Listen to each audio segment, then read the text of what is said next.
Okay, guys, so we were doing our Hyper-V related labs there. So just a brief recap and some questions from you. And we go ahead. So server 01.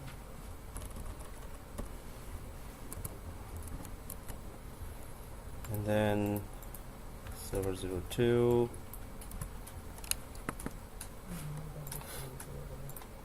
So server 01, of course, we have all these services, which is, well, actually roles, DC, DNS, GC, DHCP, and we haven't done Hyper-V, so that's as far as we went.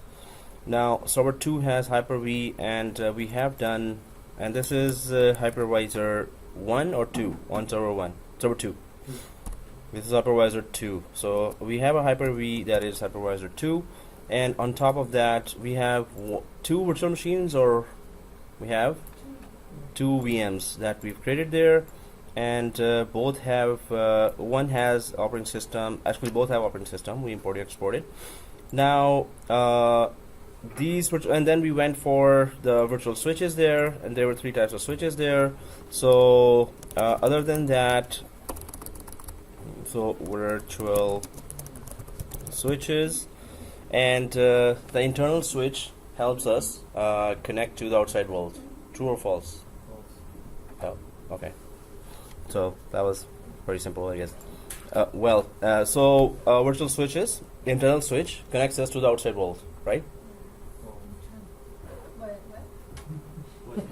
What was the question again? All right. Internal switch connects to the outside world. Yes? No? What was the question again? Okay. So internal switch connects the virtual machines to the outside world. No. But that's not a very confident no. No. Okay. Now that has some confidence. Yeah. So which one does connect us to the external switch? Okay, guys. So here, pass-through. Anyone can tell us what was a pass-through disk for? Yes. Very good. Huh? Some to SAN. Uh-huh. We connect the EMC SAN to the VM machine so that we can transfer the data from the machine to the To transfer the data access. from virtual machine to the SAN. So that's why we use pass-through disk. That's what you're saying? Store? Pass-through's purpose is to store the data on SAN disk. True or false? Pass-through, yeah. So what is the purpose of pass-through disk?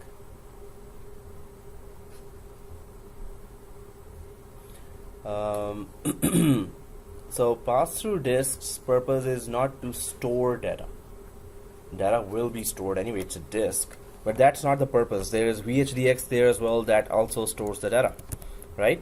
But pass-through disk gives VM direct access to raw 1 / disk in order to increase performance, reads and writes, IOPS, yes, speed, IOPS, reads and writes.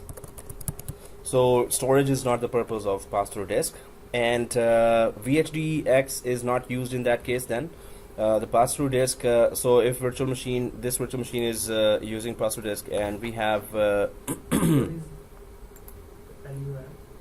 logical unit number, or it is the remote disk, or it's a disk on the SAN.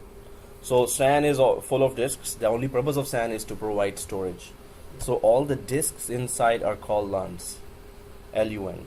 So that is logical unit number. The abbreviation is logical unit number. From SAN, now I'm just gonna create that diagram quickly so we could have a recap of that. Brief recap. So this is suppose SAN, and that's very expensive solution. You have a lot of storage there. So you have there a lot of LUNs, right? Yep. So normally a virtual machine when it is created, its HDX its VHDX, this one, has to be given a storage, a physical disk. So suppose this these two virtual machines are created and their VHDX is actually sitting on a LAN. But now, if you install OS here and you install application here, so the application will give its reads and writes to the VHDX, which is here. From VHDX, it will go to the kernel, hypervisor kernel, and from here, it's going to be going to that's EMC storage. So there is through VHDX, everything has to go. What if you add a second disk here in this virtual machine and say that you're not going to be working on VHDX anymore? You're going to be directly given a full LAN here. Suppose there are disks or remote disks or LANs. There are 200 of those, 200 LANs there, or remote disks. LANs is also called equals remote disk. This is also called that, right? So your VHDX, first hard disk, first VHDX of the virtual machine is on one LAN. One LAN. Now you say that, oh, okay, we have much faster LAN we have bought for, suppose this is HP or NetApp or EMC solution. It is that SAN solution. So you say that, no, the second disk that I want to connect to this virtual machine would be a direct LAN here. So what you are saying is, instead of creating a VHDX on top of LAN, you're just giving the whole VHDX to, access to this virtual machine.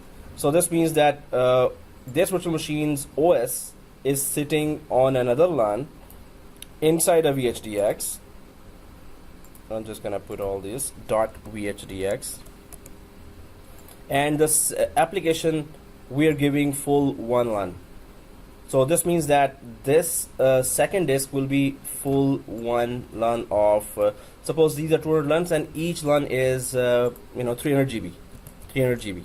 So first LAN is also 300 GB, second LAN is also 300 GB, right? So 300 GB is there, and second LAN is also 300 GB. Now normally what happens is that if you create suppose 20 virtual machines or 10 virtual machines, all their VHDXs, they're not getting like one full LAN for their working on SAN. Normally the disk of server this virtual machine 1 and the disk of virtual machine 2 will be sharing that one physical disk or LAN here. So there will be a .vhdx of this virtual machine, and there will be a .vhdx of the first virtual machine as well. So they will not be sharing, they will be not having separate one physical LAN for each virtual machine. Normally it is always shared. Suppose you have here 20 virtual machines, so there will be 20 VHDXs here for all the virtual machines in just one 300 GB LAN here, right? Normally this is the case that you have lots of, so it's called shared storage also. Not in this way, but it is normally shared. One physical LAN is shared with many virtual machines. Normally this is how you use it. But when you go for pass-through disk, the whole one full LAN is given, dedicated for one disk here. So first disk, suppose you have two disks here. First disk is a VHDX. First disk is .vhdx. Second is pass-through disk. So when you tell anyone, okay, in this virtual machine we have one VHDX, so you will know, oh, okay, that VHDX must be on one LAN that is being shared by all the disks of all other virtual machines. But then you say second disk is actually pass-through disk. Second disk is pass-through disk. Now what you mean is that the full one LAN has been dedicated just for this disk access for the application. So for this virtual machine, it created a second disk as a pass-through disk. This just means that the full 300 GB LAN or remote disk is dedicated as a second disk to this virtual machine. And if it is a simple VHDX, it can be shared within one LAN with other VHDXs as well. Pass-through disk, you reserve one full LAN there, one full physical disk there in pass-through setting. And why do you do that? because you need reads and writes here. You need extensive reads and writes. R/W. So for that, you don't need to have shared LUN. You will have one dedicated LUN for full reads and writes given to that application by this one physical disk here. So do we understand the difference between .vhdx and the pass-through disk? So .vhdx will be shared within one LUN with other VHDXs, and pass-through disk is always one full LUN. And maybe I told you the price before as well. It's different for, suppose it's an EMC solution, or suppose it's a NetApp solution, suppose it's HP SAN solution. So one LUN could be $10,000, $5,000. It could be that. It could be lesser. It could be much, much expensive as well, right? So if one LUN is $10,000 or $15,000 or $18,000 is just being dedicated for one application here, maybe that application is giving them $1 million business as well. So that's why you would be giving them, investing on those for the getting very good reads and writes, right? So pass-through disk we talked about, and then there is another disk here. After that, we're going to go for LiveMigration as well, which is you will find relatively easy to configure because not a lot of places we need to go to do that. So one is pass-through disk that is just for performance. So always take pass-through disk for performance, right? But what is differencing disk?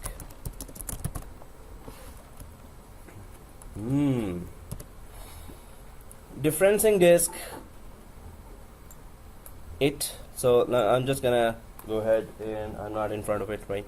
So differencing disk, well, I've messed up a lot here, so I'll just go to a second diagram here.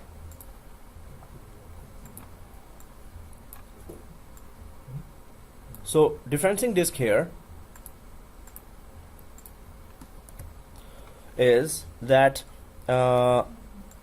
this is about saving disk space. So first of all, with the help of this disk, we save space of the parent disk. And how do we do that?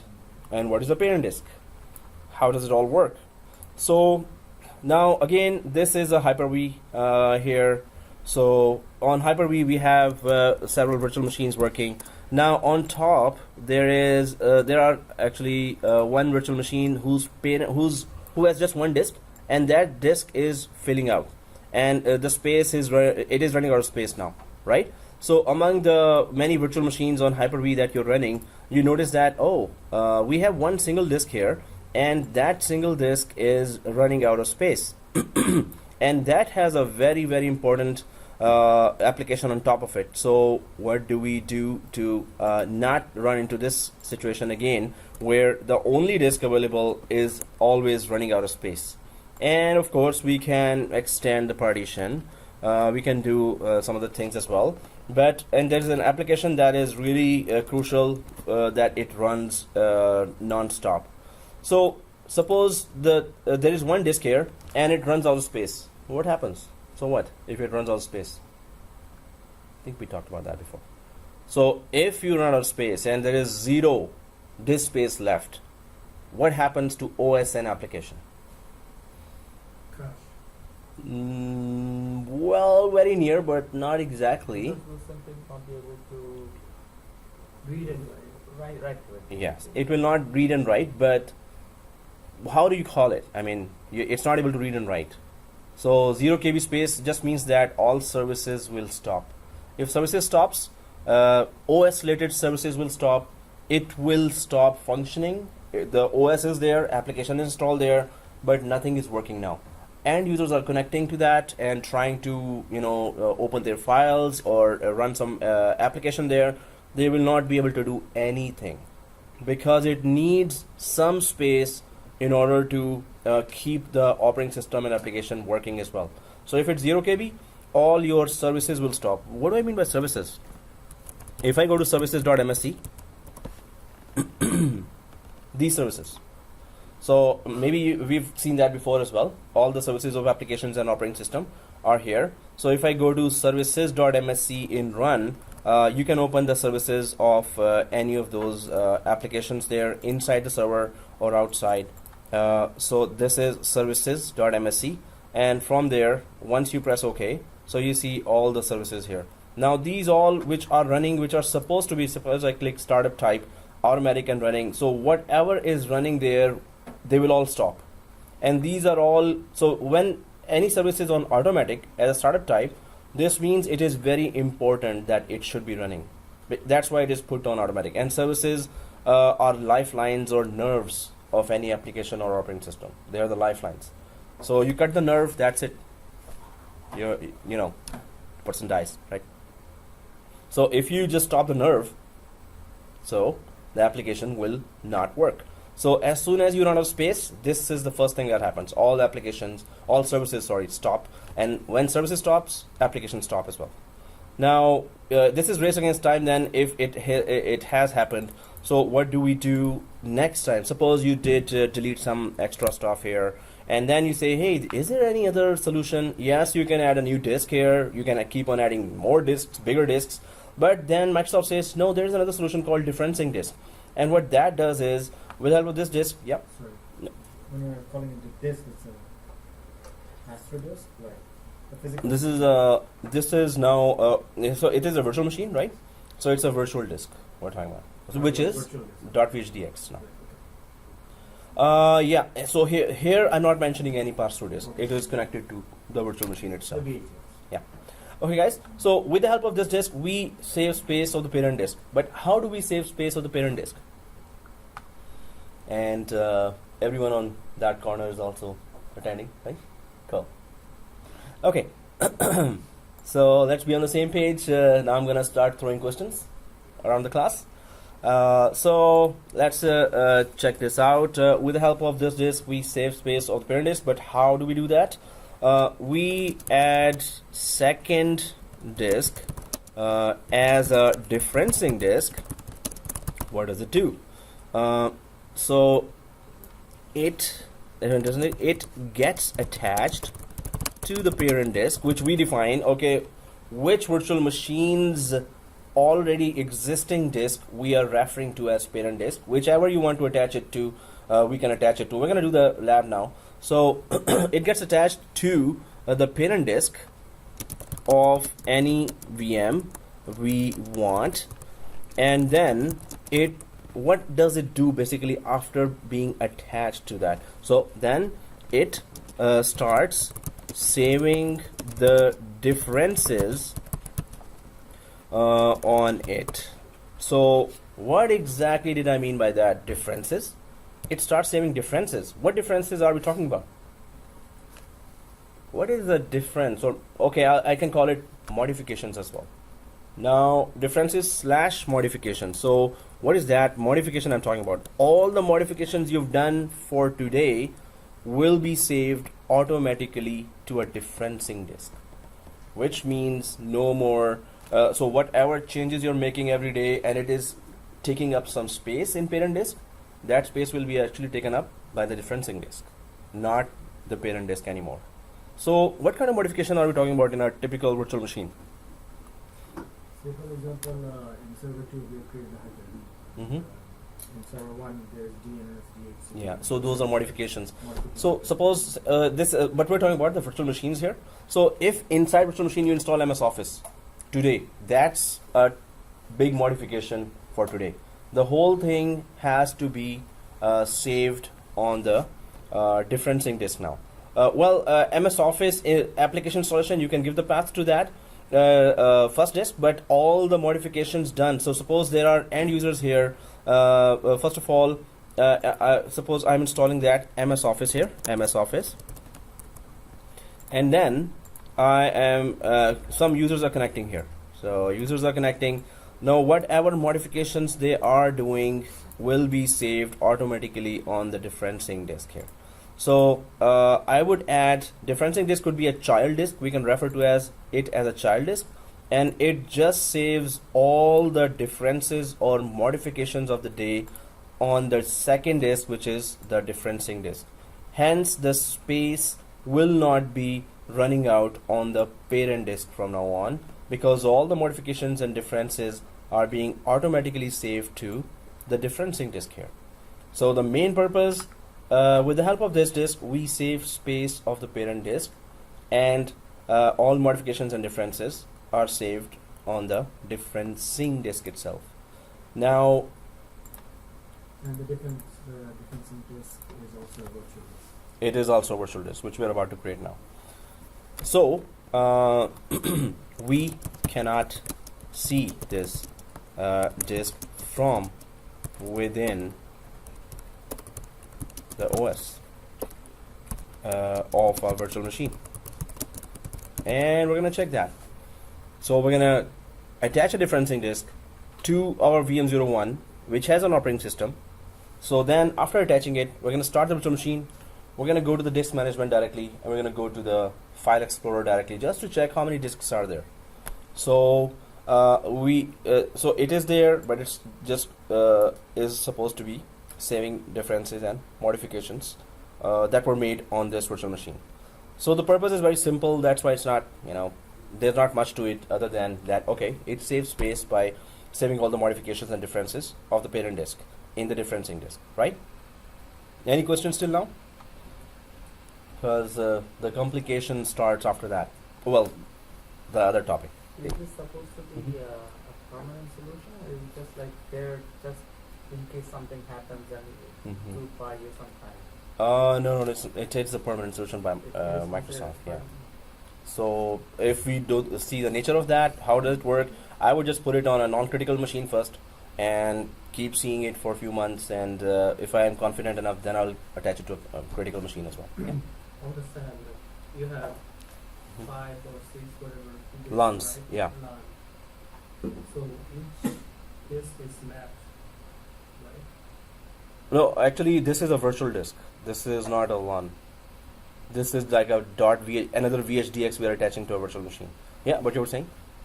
So one is capital, right? The main one. You have to add another one. Yeah. And you have to map it. Yeah, map it to a virtual machine. Yes. So we can keep on adding, but it's just expensive. So large companies can afford that, any SanDisk, but now there are many software that can convert a server local disks into a LAN as well. LAN just means that remote storage. So suppose you have 20 disks, 10 terabyte disks, SSD disks, and that's a lot of expensive disks, and you can just offer it remotely to any other server as well. So those are LANs, but those are cheaper, and EMC, NetApp, and those HP solutions are very expensive. Question. Mm-hmm. When we are creating another differencing disk in a virtual machine, the differencing disk itself is occupying some space, right? Yep. Into the virtual machine. Yep. So then the purpose of creating a differencing disk is to save space. Yeah. But it's also in the virtual machine, so eventually it's not in the virtual machine. It's not. So this is for this question. There is I have to just create that disk here. So Hyper-V has its own local disk as well, right? Right. And of course, if we are talking about SAN here, so I'm just gonna bring the picture of SAN. I hope it's still in the no. So yeah, it is here. So I'm just gonna grab SAN picture here just to show that in a production environment. What are we referring it to? Oh, it's right behind me. Okay. So here, if we put SAN like this, are you able to see that? No. Okay, I'll just put it on top of it. So what happens is that when you create the VHDX, of course, it is actually created on one of the LANs here. So and when you create a differencing disk, it is also just a VHDX that is being created on a LAN as well. But the thing is that, so it is not inside the virtual machine, it is attached to a virtual machine. So it is, what it is taking space in, it is taking space on LAN itself. So just like I told you that there are shared LANs there, 300 GB suppose LANs there. So it is just another VHDX that we just created for a virtual machine, and it's outside the virtual machine. We can attach as many differencing disks here to one virtual machine, and it will keep on using all those VHDXs there. So these are the local disks of Hyper-V, but these are the virtual machine disks that are actually sitting on SAN here on LANs. Okay, so we try to just understand what is differencing disk and how do we actually create that. So let's go ahead and create that. If there are any questions, let me know. When we create that, you will understand even better how can we actually create that disk. So let's go ahead. So our requirement is that suppose our VM01 virtual machine that is sitting inside our server 2 Hyper-V right now, it has just one disk, which is we're referring to as right now parent disk, because we are about to attach a differencing disk to that parent disk. So VM01 virtual machine is inside our server 2, and we need to attach a second disk to it. And after that, we're going to start VM01, go inside the disk management, or just try to check if there's a second disk anywhere showing here or not, right? In VM01 virtual machine, which is sitting inside server 1, server 2 Hyper-V. Okay, so let's go to our server 2 and try to log into netadmin, and then simply go to Hyper-V. If our Hyper-V is logged in, well, just open the Hyper-V console. So 1, server 2. So just drag server 1 here, and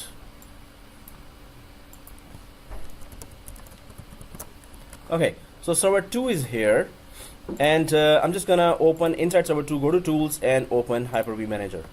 And there should be 2 VMs right now that we did create last time when we were actually playing with our switches and trying to follow a scenario. Now this is how it should be. There should be ToRFS and NYFS. Is it like that for everyone, right? All right. So ToRFS, if everyone sees that, how many disks are connected to that right now? So we can confirm that. So right click ToRFS and go to settings. Right click Tor, yeah. Did you live migrate already? That's the next topic. Oh, it's not there? In your, hey, we have just one Hyper-V. And it's not there?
So, these are D, right?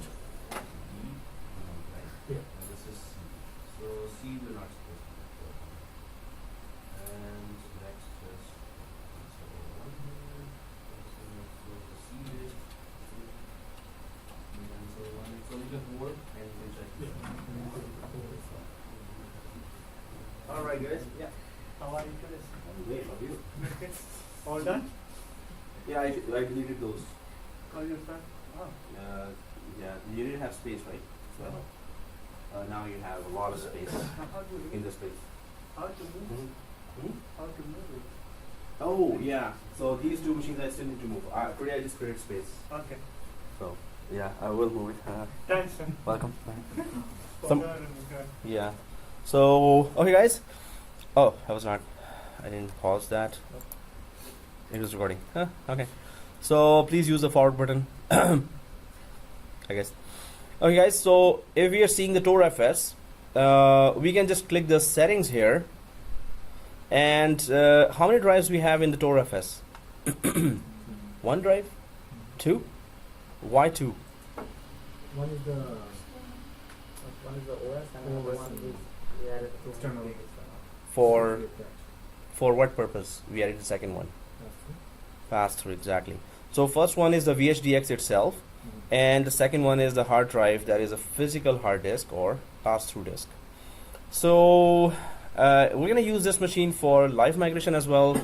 At that time, this will be the first error that, hey, your second disk is pass-through disk, get rid of it. So are we all seeing pass-through disk here? Physical disk? Okay. So you're starting, right? Server 2. And are we all seeing pass-through disk? So do you see the remove button here? So you have to take mental notes as well. When you're there, let me know. So don't remove the first disk. Do not remove that. Second disk we are removing, this one. So and make sure that it is physical hard disk. So click remove. This was the previous class lab where we did the pass-through disk, and we don't need that now. So remove pass-through disk, that's the first task, and go ahead and apply. And well, once you apply, it's gone, right? It is gone from you. So there should be just one hard drive here now, and that is the VHDX that is locally saved here. Now if that is done, so we have just one disk there, right? So press OK. Now how to create that differencing disk? So you're there? Server 2. Okay, cool. So the next thing is, so first thing, remove physical disk. But if you don't remove now and you can just follow this, that's also okay. We can remove before LiveMigration. We need to remove it actually, not for this, because we were here. So that's why I said, okay, let's just get rid of it now. So second thing is server 02 here. Right click and you can see new, and then you can see hard disk here. So we can create as many VHDXs or virtual hard disks here as we want.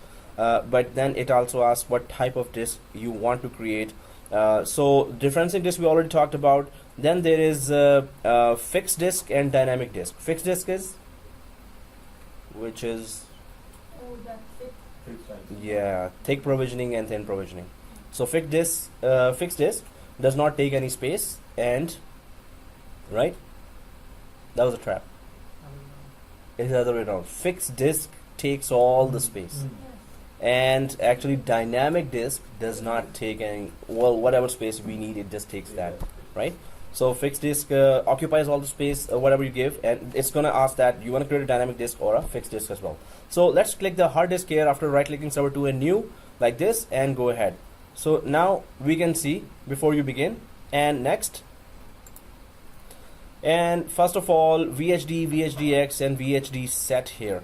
So VHD is for 2012 and 2008. 2008 or earlier? 2008 or earlier? You got me right then and there. Okay, that, you know, guys, I'll deliberately say some wrong stuff, and I'm gonna watch your reaction right away. Are you agreeing to me right away, or whenever you get that, you know, that I'm saying wrong things, right? So VHD is not for 2012. VHD is not for 2012. VHD is a virtual disk that is not for 2012. It is only for 2008. VHD. VHDX is a virtual disk for virtual machines for 2012, Windows 2012 and Windows 2016. The virtual machines that you create in Windows 2012 and 2016 Hyper-V, they always have VHDX. If you create a virtual machine inside 2008 Hyper-V, it's going to be VHD. Second thing, it doesn't go, VHD never goes up more than 2 terabyte here, right? So right now we are creating, and VHDX that you can create in 2012 and 2016 servers is going up to 64 terabyte and has REFS and you know, NTFS and REFS. Anyone knows what's that? NTFS and REFS? File system. So we haven't talked about REFS because in the storage topic we're going to be talking about in detail, but those are file systems. So VHDX supports REFS or resilient file system, while NTFS is the network file system, security files. You know, it is more secure than any other file system in Windows. But right now VHDX will support REFS as well, which is resilient file system. They call it resilient because if the hard disk crashes and data is gone, and somehow you retrieve the data from inside. So resilient file system just means that the data will be intact when you retrieve it.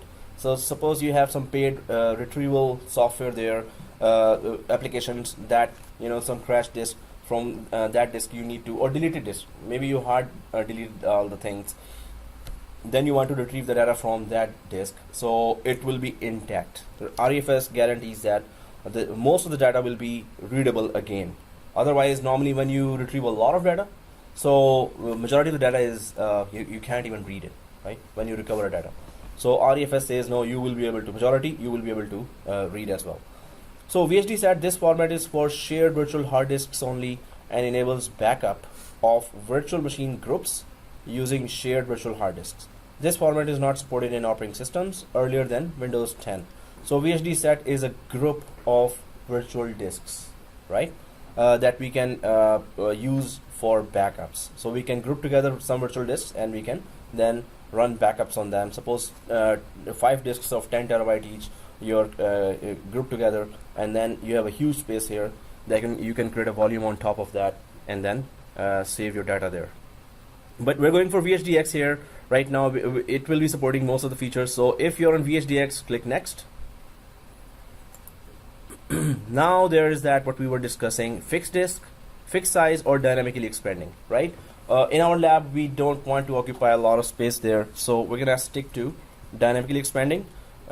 So in fixed and dynamically, which solution is related to performance between the two? Performance. So one of the solution saves disk space, one of the solution gives you performance. Fixed disk. Fixed disk always gives performance. It occupies the whole space there, and the software can easily be spread across the disk and read and write, while dynamic disk is about saving disk, but it does not give you as good performance as fixed disk does. So differencing disk, that's what we were talking about. So let's go ahead and try to create a disk. If you guys want tea, there's some milk in the fridge. Yay! Thank you. Okay, so differencing disk. Oh, this was recorded. Anyway, so okay, so guys, there's milk in the fridge. Okay, so differencing disk. I was just repeating that. Yeah. So differencing, and let's go ahead and try to check what we can do with that. Although we already talked about it, so click next. And now specify name and location. Specify the name and location of the virtual hard disk file here. So what would be the name of the differencing disk here? So we can just put the name here at diff disk 1. Maybe you want to create 2, 3, 4, 5. Maybe it's for accounts department, sales department, any name you can give here. That shows us the purpose. It's right now it's just differencing disk for us. So diffdisk.vhd, and what is the path here? So of course where all the other disks are living, we're just putting this disk there as well. But if we give this name here, will it let us go ahead? So everyone there? Next. Now it is asking, specify the virtual disk that you want to use as the parent for the new differencing virtual hard disk. So of course we already decided that the VM01 virtual machine, which is now TorFS, and that virtual machine has just one disk, so we're going to attach the differencing disk to that virtual machine. So if we click browse here, let's go ahead and click browse, and we see that TorFS is the name of the virtual machine that used to be VM01 before. Do we all remember that? It used to be VM01. So we did rename the virtual machine, but it does not automatically rename its disk that it created before, right? So this is still TorFS, but if we wanted, we could have gone here and changed the disk name as well. Disk name is still the same, right? So we're just going to select, double click that VM01, which is actually TorFS virtual machine's first disk here. So double click that, and we're saying that the differencing disk, disk 1 that we're creating, its parent disk will be the VM01.vhdx disk. So we all understand what we're doing, right? Yeah, it is for the TorFS, right? So let's click next. And there it is. You have successfully completed. Yay! So click finish. Click finish. This Monday is a bit harsh for many of us. I see many red eyes, and I'm counting all the yawns. Okay, so yeah, there are other red eyes as well, and your combination is even better. Red cap, red shirt, and red eyes. Wow. Okay. So all red. Okay, guys. So here, well, differential disk has been attached to VM01, which is the first disk of ToRFS. What's the proof that we have that disk? So shall we go inside ToRFS and in the settings of the ToRFS and try to check if there is a difference in this? Is there a second disk attached there or not? So I'm going to right click the ToRFS here and go to settings here. And if I go to settings here, do we see, so this is settings of ToRFS, which we're sure that we attached the differencing disk to, right? So we can make only changes if the machine is powered on? Yeah, powered on machine, don't make those changes. Yeah. I wish there was a longer question. I could have a sip then. No, Okay, no. So let's say if the Oh, machine- you're actually doing that. So it says that the machine is in use, right? That's, Mhm. that's in production. Mm-hmm. So if you have to make some changes, you have to. Shut down the disk first, and then no. I'm just saying that if you want to add the differencing disk, attach it to some disk, parent disk, the machine has to be shut down. All right, guys. And so if I go to the hard drive here, I don't see any other disk attached there. Do you? So, but it is attached. So what's the proof here? Go ahead and press OK, and right click ToRFS and start the machine. So now we're gonna trust Microsoft. Hey Microsoft, if you say it is attached, it is attached. That's it. Oh, okay. And okay, guys. So if we have started, hey, is it me or is it hot here? Oh, it's me. No, it is not. Okay, cool. Is it? So ToRFS, if it is started, right click and connect as well. Connect. And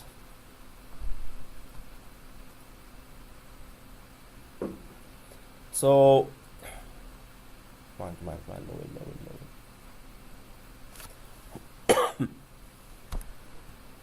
Okay, so it started, and I'm just gonna send Control or Delete here inside the virtual machines or ToRFS, and simply log in just like the last time we logged in.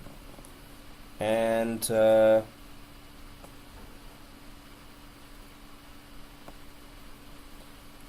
so I'll just try to log in here and go down here, right click, disk management. Again, sometimes we have to trust Microsoft. Okay, so disk management here. So I'm inside the virtual machine and right click, and there is disk management. That takes us directly to the management of disk. Well, same thing, right? So if you see the disk management, go ahead and click. We all see that? So do we see the second disk? Yay! Yay, I don't see. That's what I was saying, right? Do we all see the second disk? So what was the size of that disk? We just created a disk called differencingDisk and we attached it. So if I go, it was actually thin provision. So whatever we start putting there, it's gonna start growing. It's gonna just grow, right? So it does not show here, right? Although there is, other than C, D, those are the partitions, EFI and healthy recovery partition. These are just the management of the management partitions for that disk here. So I don't see any proof here for the differencing disk at all, right? But so this is the virtual machine inside ToRFS. We are sitting and we are seeing that. If I go to File and Storage Services on the left side, do we all see File and Storage Services on the left side? Inside the virtual machine. So there, and if I go a little up, so inside File and Storage Services, I see volumes, disks. Yeah, you know what I'm saying? Yeah. Okay, so disks. If we click the disks here, do you see other than the disk 0 here? No. So it is attached to the parent disk, but it is not attached to the virtual machine. So if we create a disk and attach it directly to a virtual machine will detect that, right? But if you attach it to a disk, which is attached to a virtual machine, you're not gonna see it here. All you need to know is that it's going to be saving that data they're connecting. So when we go for the wizard there, now go ahead, suppose we install MS Office. So what I would want you to do is just go ahead and install MS Office at home, and then try to see the size of the differencing disk that is 0 byte or 4 KB here, and later, yeah. So we create the differencing disk on the server itself, not on the machine, right? We created a differencing disk on the Hyper-V itself and attached it to the parent disk of TorFS virtual machine. No, I'm saying we went into server 2, right? Yeah, and we created a disk on server 2, yes. On the server 2. So but we are trying to create a differencing disk on the machine itself, Hyper-V, right? No, we are creating, so if I just go back to the diagram here, yeah, you were saying? Let me explain that. So we are creating, so this is what is happening here to us right now. We have a local disk here, and on the local disk we already have a VM01 disk created here for virtual machine 1, TorFS here. Mm-hmm. This is local disk. We created on this local disk a second disk, right? Which is differencing disk here. And we attached this disk to the parent disk. Now, if we had attached this differencing disk to a virtual machine, differencing disk attached to different only parent disk, they do not get attached to machine. So if you want to create a dynamic disk or a fixed disk, they do get attached directly to a virtual machine. An operating system inside actually detects that if it was a dynamic disk or a fixed disk. Dynamic disk and fixed disk do not attach to a disk. They attach to a virtual machine. So virtual machine detects them directly. But differencing disk is just a kind of a backup of a parent disk. So differencing disk gets attached to any of the disk that is present. It doesn't care, oh, you're the disk of VM01, oh, you're the disk of NYFS, you're the disk of TorFS. I don't care about that. Whatever differences there are, just give it to me. I'm gonna save it. And then you can just see the size of that once you install MS Office. Try to see the size of the differencing disk there, that did it increase in size or not, right? Where did you install the MS Office? Where did you install it? The MS Office. Where? On this virtual machine here, this one. So it will install that, it will check that in parent disk. So it will see, you will see that it is being installed in parent disk. Then create a Word file there, just one Word file, and put some, document sentences there. Just try to give a size to it by writing something. Save it, and then check the size of the differencing disk that has been attached here. So that is assignment as well. Take it as an assignment, because MS Office, if we start installing, I'm going to give you MS Office. Do we all have MS Office at homes? No? Yes? Maybe? Okay, pause. So resuming now, so we've decided that, you can just install Adobe Reader here, Adobe Reader, and WinRAR, WinZip, WinRAR.exe. These are very small files. Actually, they are too small. But anyway, WinZip, MS Office makes a difference, but these are like some MBs here. So once you install that, then try to check what's going on there. So where will you go and check the size of differencing disk? Give me the path of that area. If I go to server 2, can you tell me where to go and check the path, or where to check that differencing disk size has changed?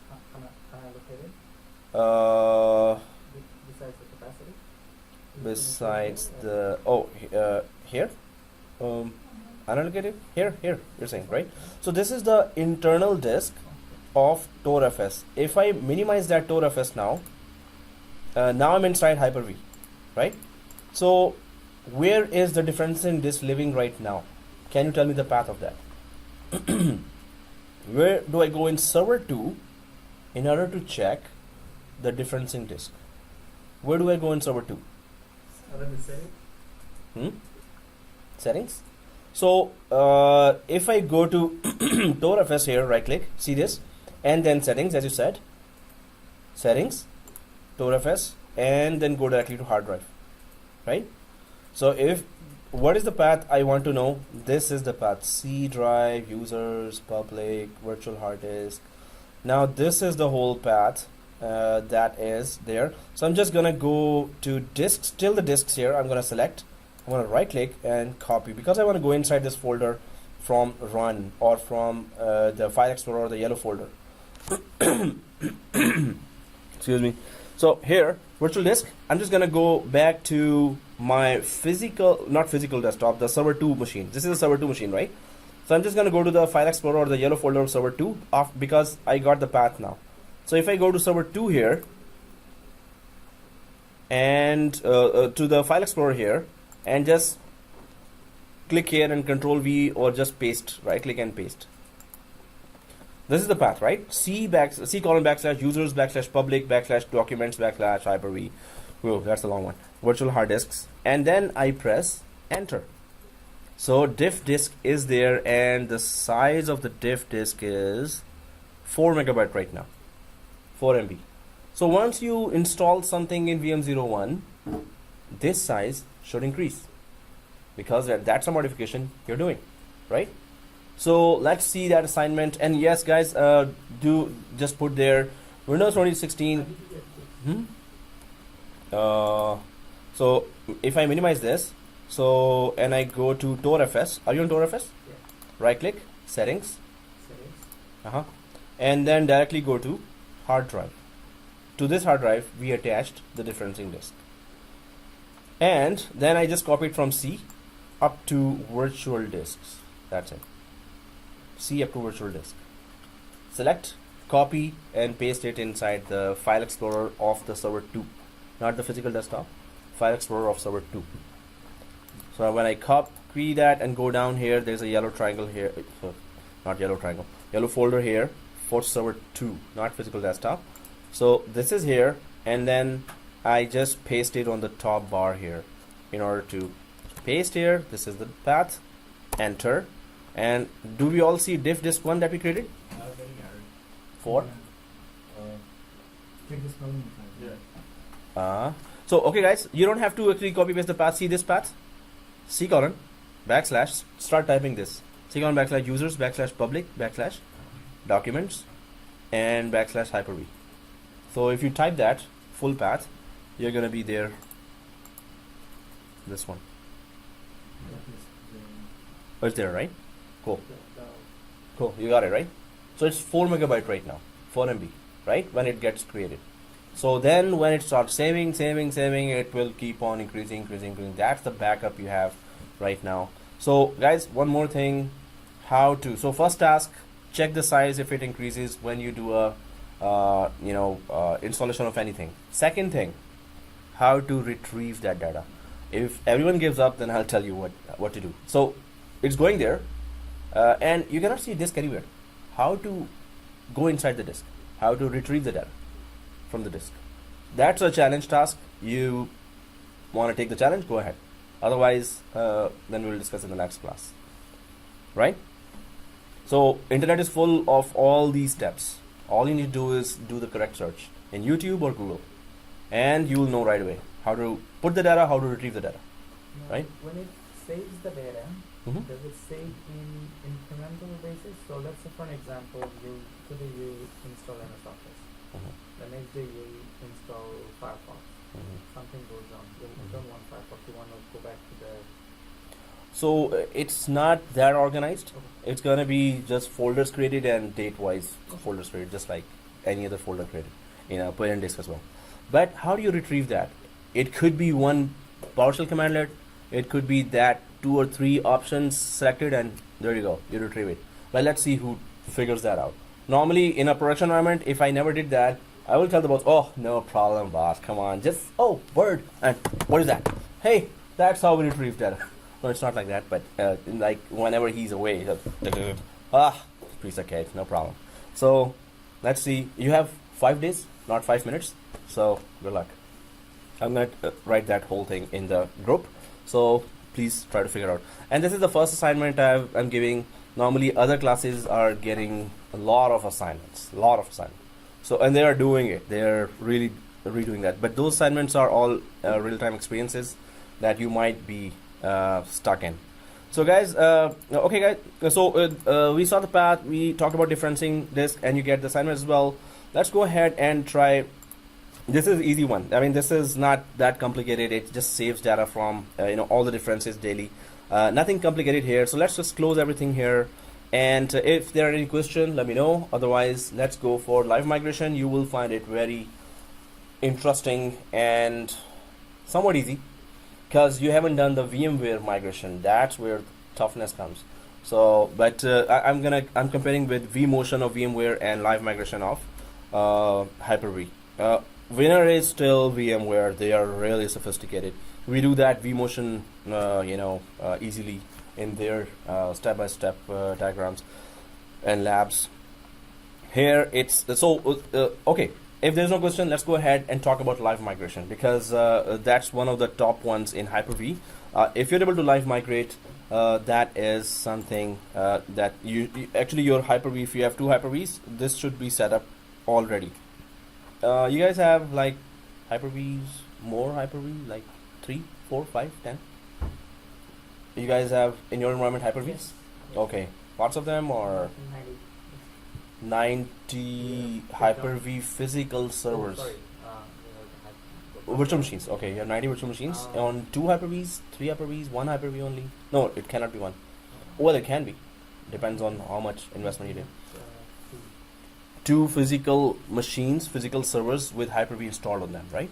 Okay, cool. So definitely, if you want to go for the settings that are they available for, suppose you this is a peak time and the performance is so bad on one Hyper-V that you need to live migrate now. And is the setting there or not? If you do that here, of course, you're gonna go there and check right click. Oh, we have not set up. We're not ready for live migration if we needed that. So, So you migrating one Hyper-V to another Hyper-V? Okay, so now what is live migration? Let's talk about that. But it's not. It's all about virtual machines migration inside the Hyper-V. So how does in a production environment supposed to have Hyper-Vs there? And how does the live migration work? And if for those emergencies, if this is ready, you're ready as well for any kind of disaster or the disaster that is about to come, not already. So okay guys, here I'm just gonna create a diagram for a typical servers that are supposed to be in your environment having Hyper-V. Suppose there is that one physical server, a rack server. Oh man, there is. Okay, and then there is another one here. Now there are Microsoft has introduced and VMware has also introduced now for smaller companies a quick migration, live migration, and other kinds of migration. So we're going to talk about it. But what is that migration anyway? Live migration anyway, and I'm talking about again and again. So let's just talk about first what is live migration. Then we go for. So there's virtual machine here, and there is so this is a Hyper-V physical server that has hypervisor 2 installed or 1 installed. It's always hypervisor 2 on production environment, right? Hey, you're seeing my reaction, facial reactions. I'm giving away already that I'm saying wrong. So always hypervisor 2 is installed professionally in all the production environments, right? Yes or no? No? It's always hypervisor 1. Exactly. So you have hypervisor 1 installed, which is Hyper-V, and it is already written there as well. So I'm just going to create virtual machines here, and then we can migrate. Okay, you know what? It's already created here. So instead of creating the whole thing here, so suppose you have 2 virtual machines here and 1 virtual machine here, and they are all connected to SAN. I mean, the virtual machine disks are actually in the SAN, and there's one virtual machine that is working fine. Second virtual machine is also working fine. Until you start receiving, there was complaints that, hey, the virtual machine Exchange server is there, file server is there. So the Exchange server guys are saying, hey, we are trying to open our mailbox and it is opening and opening. So we are double-clicking Outlook and it's just saying connecting. It does not say disconnected. It does not say something specific or that is done. Connecting, and after I went to Tim Horton and came back and still I'm connecting, and all of a sudden all the emails are now open. So you see that, okay, there are lots of complaints that users are connecting to Exchange server to retrieve their mailboxes, to see their emails, it is taking a long time. It is unacceptable. You go to the server Hyper-V, you check out, oh, the RAM is really being used 100% right now. The RAM and processing is on 100%, really on 100%, because there's file server as well, and hundreds of users are connecting there as well. And suppose there are actually 2 file servers on this server, physical server Hyper-V, right? So Exchange server guys are saying, whoa, that's enough, man, do something about it. And the CEO's mailbox is also not opening. So now you really need to do something. You then see that, oh, my second hypervisor, it is just having 1 Exchange server, and it is high end. It has much more memory and processing, and it is just kind of a lot of processing and memory is still free here. So what do you do if your Hyper-V, this machine and this machine was configured with LiveMigration? So users are still connected to this virtual machine. They're still trying to work, and at once you decide to migrate the virtual machine. So you start over the LAN, you start the migration wizard, and then click finish, and the machine starts migrating from one server, one physical server to another, from this physical server to this physical server, while the users are working on this virtual machine. So that's live migration, right? So there's a cold migration as well. Cold migration is you shut down the server and just migrate. That's cold migration. So and the other is live migration, right? There is a suspended migration as well. From the word you can guess. You suspend the machine and migrate. That's called suspended migration. So suspended and cold migration or turned off machine migration is very easy. Of course, there are no risks there, and there are not much prerequisites. When it comes to live migration, on the peak times, do something, everyone is saying, and all of a sudden you discover, oh yeah, I had configured those servers for live migration, so I can easily live migrate right now. And of course, you must have tested that already a lot. So even in the peak time, when you are about to live migrate, you will just create one more empty virtual machine, start it, and then try to live migrate it, and then you will know, oh, everything is perfect. Then you go for the actual server and migrate it here while users are actually working on it. Yep. If it is correctly configured, it is pretty safe, and the live migration does not take time in milliseconds. Gone, because it is just transferring the virtual machine memory transactions and the virtual machine itself from one server, one physical server to another.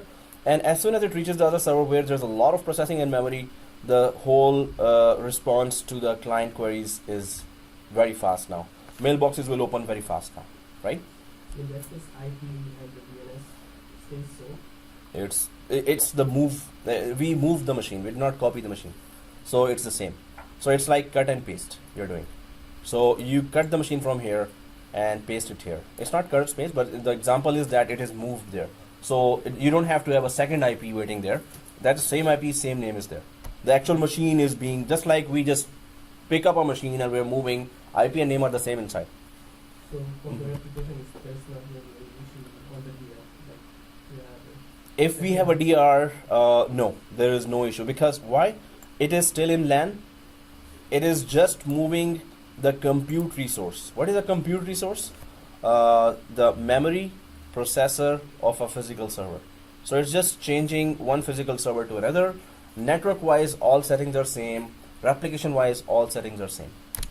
So replication should not have any issue, because this migration just happens in milliseconds. You click the move button, go through the wizard, and that's it. As soon as you click finish, gone, done. So it's only memory contents. It's very small stuff. So the storage of the virtual machine does not move. If I say that, anyone can tell me what is the meaning of storage of the virtual machine? VHDX does not move. Only the memory transactions of the virtual machine move. Memory transaction is that some mailbox is, so whatever user request is there, and the machine is trying to, virtual machine is trying to execute that process.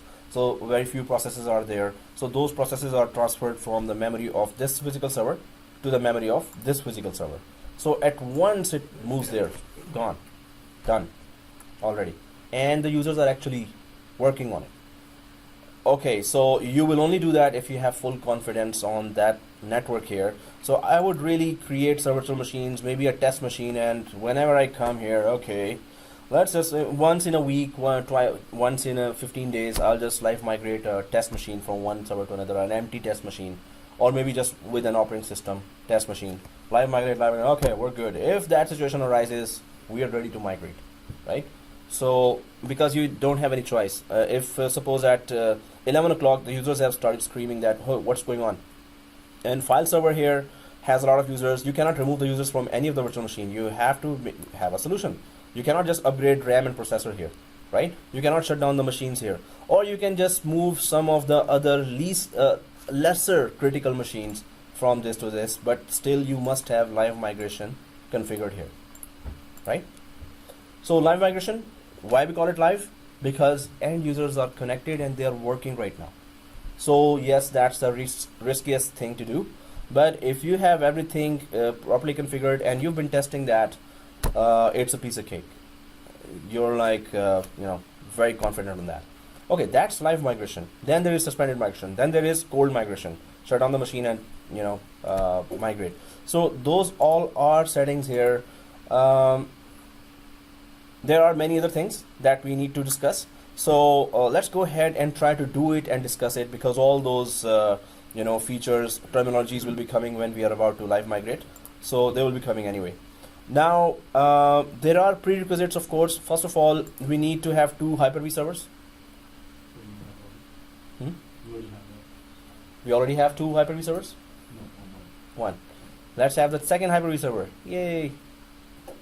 Okay, so let's create that second Hyper-V server. And then Is it the same server in 02? exactly like server 02. So we need another clone, and then we give the next available IP, next available name, server 03 and 200.3. Maybe 203 is taken, so 200.4 we can take. And then we're going to go for installing Hyper-V role, and we're ready, right? So our next steps now, I'm just going to go back to the diagram so we can track our progress as well. We already have here server 02, so now we're going to have here server 03, and once we are creating server 03, so the major steps here are create a new clone, start, and then give static, so first activate, then activate it for 180 days, give static IP and rename it to server 03. I don't think we have server 03, right? And and 192.168.200.3 we never used. Did we use it? Server 03 dot 03. So 255.255.255.0 192.168.200.15. Sorry? Server 4 is .3. Server core is .3. So we can check it in our DNS. We did? Anyone remembers? So I'm just gonna go to, and 192.168.200.1 is the IP. So this is what we need to configure for server 3, and then in the end just deploy Hyper-V role. So that would be the last thing. Oh, okay, of course we need to join the domain. Join to domain. Okay, one step after the other, it keeps on coming. The most important step would be that we need to take a snapshot at the correct time. So I'm just gonna put it in a next paintbrush here, and so these are the steps. So please take a snapshot at this stage, then go ahead and join to domain, deploy Hyper-V role, and we're ready. So snapshot is actually on this stage. Now we're done. So these steps, once we're done, we're gonna configure live migration and start live migrating machines, right? So once you have activated and given static IP and then renamed it, restart, and then take a snapshot. This is very, very, very important before you join to domain, right? Before, because what I'm going to ask you in next classes, please go back to snapshot 1. Our snapshot 1 is where it is just having a static IP, activated and renamed. That's all. It's not joined to the domain. Suppose you have a snapshot of a machine that is joined to the domain. So when you go back to the snapshot, the relationship between the Active Directory and that machine that came back to the snapshot is cut. So you have to disjoin and join to domain again that machine. So if you have a snapshot of a join to domain machine or a member server, you have to disjoin it and join it to domain again. So that's why don't take a snapshot when it is joined to the domain. Take the snapshot before you join it to the domain, right? I hope you understand what we're saying and what do we mean. So let's get going and do all these tasks, and I'm gonna do that so you can just make sure that you're not missing any small step here, because we miss any step, in future classes we're gonna be also struggling. So deploy Hyper-V role. So these are all the steps now, and if you remember it, otherwise take a picture, or you can just if you ask, then I'm just gonna keep on coming back to this again as well, right? So if suppose it's not on the board, I'm doing the lab, you can just look at your cell phone picture and you can keep on going. Oh, next step is this, next is this, next is this, next is this. All right. So if there are, we didn't create our WhatsApp group, right? Yet. Okay. So we're gonna do that. Hey, even the Tim Horton is red. Oh, I'm just still counting red. Okay. So we're creating our third clone, right? Cool. Okay, guys. So let's go ahead. And so if it is not on the board, just check your cell phone. Then if you've all taken the picture now. So I'm just gonna go back and start creating my virtual machine here. And here, first of all, I'm going to my template machine. Of course, we never ever start our template machine. So, and there is my template machine. In my case, I really need some space there. So I'm just gonna left click first, and once the all the virtual machine is shown here, I'm gonna go to clone, manage and clone from the template. Only create it from the template. Do not create it from any other used machine here. Next, and the current state. So only create it from the template. Do not create it from any other machine. And then current state in the virtual machine. I'm just choosing this option now. And next, guys, you can go for create a full clone, and I'm going for linked clone. And second thing is that I'm gonna name it just like that. But guys, if you have already started it, did you give it your SSD path here, SSD drive path? We all give it, right? SSD drive path, which is E or D. Oh yeah. So I'm gonna move your machines to, so you can keep it to C drive for the next virtual machine, next clone. Server core. Yeah, just shut down, delete, and then create it from template. And here, server 1. So I'm gonna go for server 03 dash my first name dash 70 dash 740 dash Monday Friday class. Seriously, wow. And dash today's temperature. No, just kidding. Okay. So much detail. Okay, so click finish. So there will be a Black Friday sale on NetPlus. Okay. And Boxing Days sale They're putting boxing. here, NetPlus. Yeah, Netflix. Okay. Yeah. That's far. That's far. That's Oh. far. We need Black Friday sale. Yeah. When's that? Last Sunday. Huh? Last Sunday of February. Last Sunday of November. Oh, Or either okay. you can buy on Cyber Monday. Oh yeah. Last time I did that. As soon as the first minute started, I just ordered the headset. And last Monday, Friday, and I'm starting the server 3 now. Something wrong with it.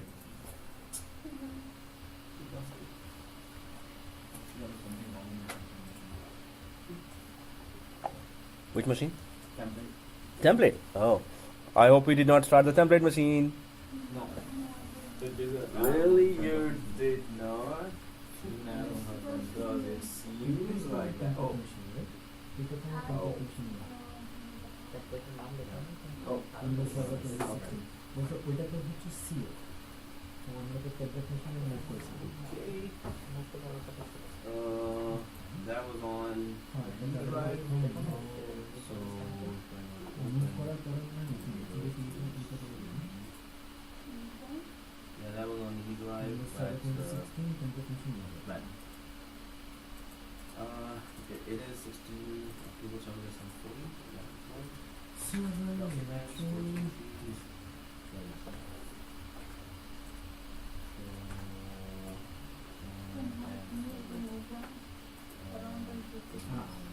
Oh, it's already not working.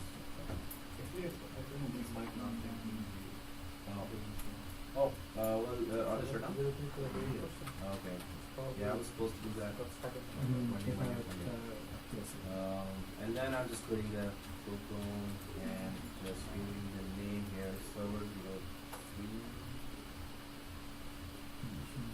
Server 03 dash 7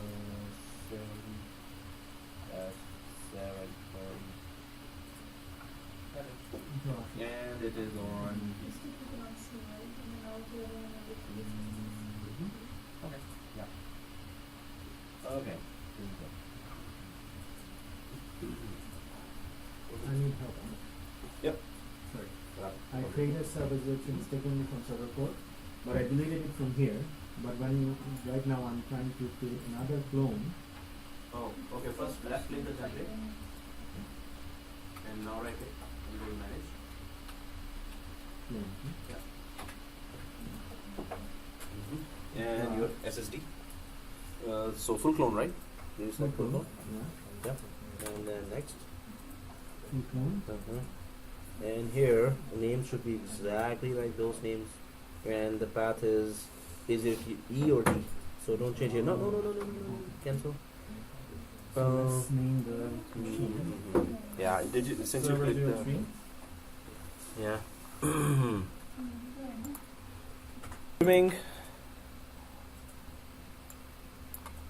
And next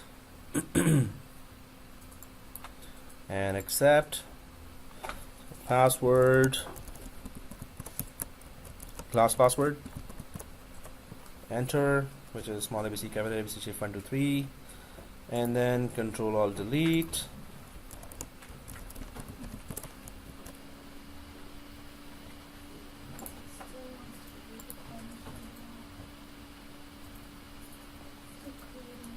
Oh, still creating. Yeah, it's C drive. So, server 03, I'm logged in. Yeah, it's gonna be that long. Huh?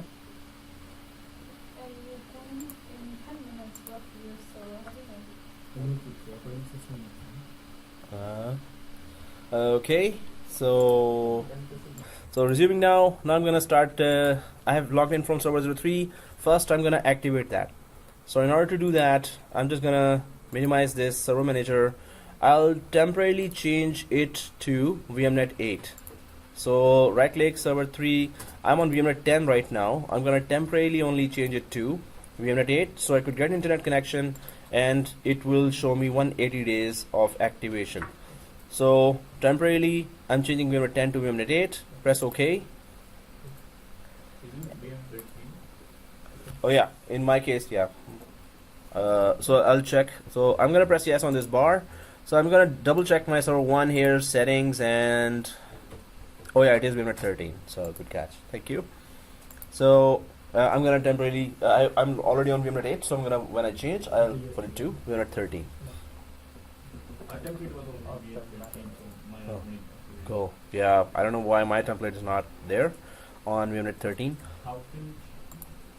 Yeah. So VMnet 8, once it is there, just give it 10 seconds. Okay, 10, done. So yeah, you're doing that, right? Yeah. Okay. So VMnet 8, if it's there, it's been 10 seconds, I think. So I'm just gonna right click again, refresh on the desktop here, and refresh. Oh, you know what? Hey, I didn't get that. The yellow triangle did not go away for me. So there is some problemo here. I'm just gonna go and check if I didn't give an IP address right away already. So yeah, it is VMnet 8. So I'm just gonna right click again, refresh on the desktop here, and refresh. Oh, you know what? Hey, I didn't get that. The yellow triangle did not go away for me. So there is some problemo here. I'm just gonna go and check if I didn't give an IP address right away already. I'm gonna uncheck v6, double click v4. Nope, there is no IP address. And hey, it did not take my VMnet 8. Why? That's not fair. Okay, if it doesn't take, in worst case scenario, I'm gonna put it on bridge.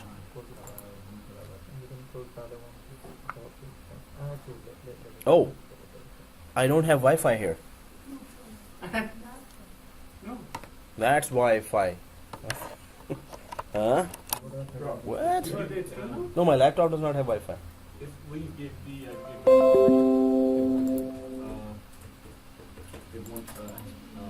Don't give static IP before activating. Oh, so you can then add a second network card, put it on VMnet 8, and then get that. Yeah, I think our Wi-Fi is down right now. You also don't have it, right? So I just connected this cable here. So now I have internet connection. And refresh. Oh, there it is, 180 days. So my machine is activated. My machine is activated, and I'm gonna change it back to VMnet 13.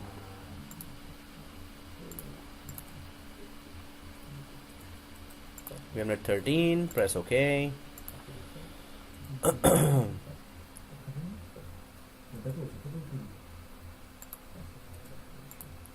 So server 3, it is now 180 days showing here, and I've just put it back to VMnet 13 from VMnet 8. So second task that we were supposed to do was give it a static IP. Yeah. So remove the static IP from the first one. I did. And then put it on VMnet 8. Oh, And then press OK. on this one? So how many network cards do you have now? 2. Oh, so the second one has. Did you give static IP to the second one? No, I didn't give it. Okay, that's good. Second thing, the second one is on which VMnet? VMnet 13? 13. Should I change for the first one? No. So second one is on VMnet 13. Yes. It should be on VMnet 8. How about first one? No, first one keep it on VMnet 13 Okay. and static IP. It's okay. Keep it there. Second one you're putting on VMnet 8. Why? To get the internet connection from the second one. The only purpose of the second one is to give us internet connection so we could activate, right? So put it second one on VMnet 8, press OK, and then check for internet connection, refresh, and then once you get the internet connection, just that's it, just yeah. Then remove it after that.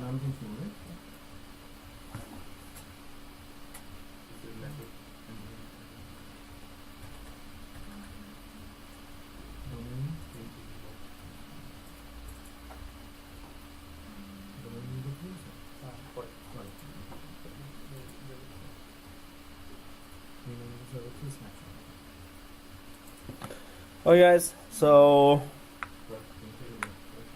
yeah. That me now. And server 03. I'm just gonna go for local server now, and I'll give it static IP because it was getting IP from NetPlus DSL before. Now I've changed the VMnet to VMnet 13, which is our local VMnet. So click assign DHCP and properties, and then I'm unchecking v6, which is already unchecked. I'm gonna double click v4, and this is 192.168.200.3. But did we check our DNS? So I'm just gonna go to server 1 here and go to DNS here and just check if DNS Manager and forward lookup zone, NetPlus domain, and we didn't give 3 to anyone, so we're good to go. 3 is okay. So okay, I'm just gonna go to 200.3 tab, Have you checked that? go to server 1 Yeah. and open DNS console by going to server manager, then go to tools, and then go to DNS, and then go to forward lookup zone, and then go to your domain name, which is netplusdomain.local, and you should see these A records here. It should look like this on the board. I still am on the board on that screen, so let me know where you are.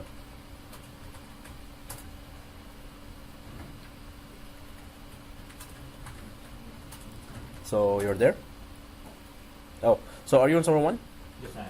Okay, so are you on server manager like this? Server manager? Yes, I am.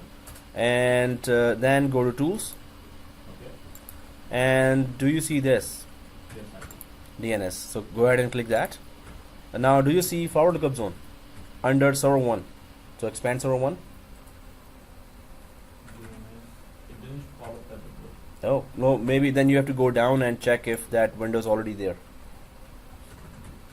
The server 01 will be connected there, but the server is unavailable. Would you like to connect any? It's unavailable? Yikes. That's not good. Net plus domain and, well, you're not able to connect to your DNS. You're a key dig me. Are you able to open DHCP? To you as well? It's still happening? Oh, guys, I need to check that. So now I discovered that my server core does not have 3, so I'm good with 3 IP, and the rest can. Some of us have now 3 as IP for server 3. Some of us have 4 as IP of server 3, which is okay. The main thing is we remember that we are connecting to server 3 there, right? So 192.168.200.50 is our gateway, and 192.168.200.1 is our DNS. Go ahead and press OK, close. Now I'm just renaming that server to server 03, and then after rename, when you restart, just go ahead and take a snapshot. So server 03, I'm just gonna press server 03, press enter, and it's going to just ask for restart now. It's restarting now.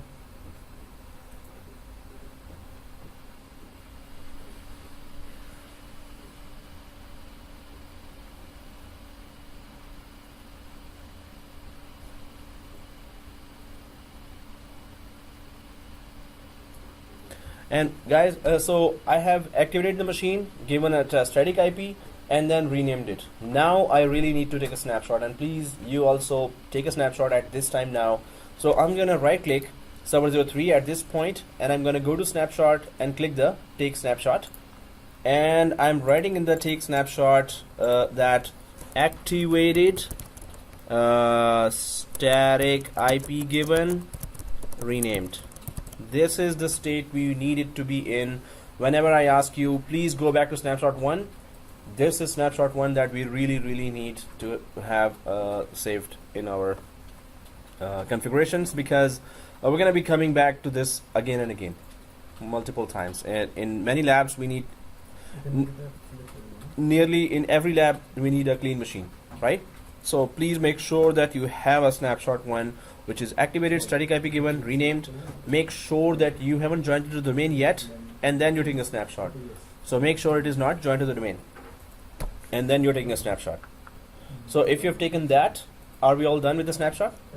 Yay. So click take snapshot. Now I'm going to log in and join to the domain, right? Click take snapshot. So I'm logging into server 3 here. Yep. Oh, hey, listen to this. Nobody stretches like that. Okay, so here, okay, so I'm logging into administrator. Go ahead, join to domain, and install Hyper-V role. See, so simple. Okay, so once we're inside, go ahead, join the domain. So how do we join the domain? Once we're inside, go to local server and go to workgroup. And if the communication between server 3 and 1 is okay, you're gonna be able to join to domain. So let's click workgroup here, click change here, right? Workgroup, change, domain, and then we just carefully put our domain name, net plus domain dot local. Wow, it's not case sensitive. Oh, yeah, it's not case sensitive. So yeah, we can just put it in anyway. So press OK here, and there you go, an error. Oh, okay, what? So I'm gonna press OK here, and after some time, after 10 seconds, maybe I'm gonna press OK again. I hope it gives me the credentials. Yeah, now it's okay. So net admin and if you see error, just press OK and wait for 2-3 seconds, 5 seconds, and just press OK again. It's gonna give you these credentials here. So if you have joined to domain, press OK, restart, and then come back here and start installation of Hyper-V role. So I'm just if these credentials have opened, if no one has have any errors, let me know so we can go ahead. Oh, in fact, if you have an error, then let me know. If you don't have, then it's okay. That's okay. Oh, net plus domain dot local. Close. Restart now. So I've joined the domain. Now we're ready to just deploy that Hyper-V role. So once it restarts, I'm gonna start deploying that Hyper-V role. Oh, guys, it's not gonna deploy. Let us deploy Hyper-V role. Do we remember we had to do something? Exactly. Hey, you remember. What's right with you, man? That's cool. Okay, so server 03, I'm restarting. I should have shut it down. I'm restarting from the domain join. It needs a restart from domain join. If you are done with the restart of the domain join, right click and shut down. Before you install Hyper-V, you have to click that processor and Intel option. Yeah, you were saying? And the username and netadmin, right? Yeah, it is netadmin. So I have joined the domain, I restarted, but I need to shut it down now. So I am shutting it down. So shut down guest on server 3. So no, first you have to restart. When the restart is done, then shut down. If you need a break, let me know. Oh, nobody needs a break. Okay, let's continue, guys. Nobody else is saying yes. Yeah. Oh, okay. So, okay, guys, it's a break. And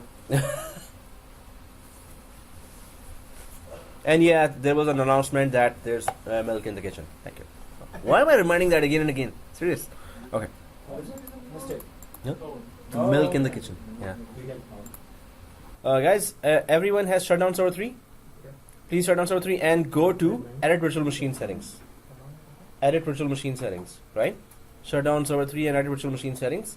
Click the edit virtual machine settings and just go to processor here and just click this virtualize Intel VT, right? So if we have done that, let's press OK, start the machine and install the Hyper-V role. So virtualize Intel VT, X, EPT or AMD VRE. If we are all done with that, let's go ahead, press OK, right? So we know that, right? So I'm just gonna go ahead now and do that, press OK here if we have done the Intel VT and start power on this virtual machine, right? So power on this virtual machine, and we did talk about some of the topics there, but I'm just gonna do a recap of LiveMigration overall. Not recap, we never discussed LiveMigration like in detail, but some topics inside like CRUD SSP. So as soon as server 3 is up, and let's log into server 3 with the netadmin here. Make sure you're not logging in from server 3 with administrator, you're logging in with netadmin. So I'm just going to click the other user. Make sure you log in from netadmin, otherwise LiveMigration will not work. So server 3 netadmin, enter, and let's go ahead and simply install that Hyper-V role and get it up and running and discuss all the top terminologies that come our way.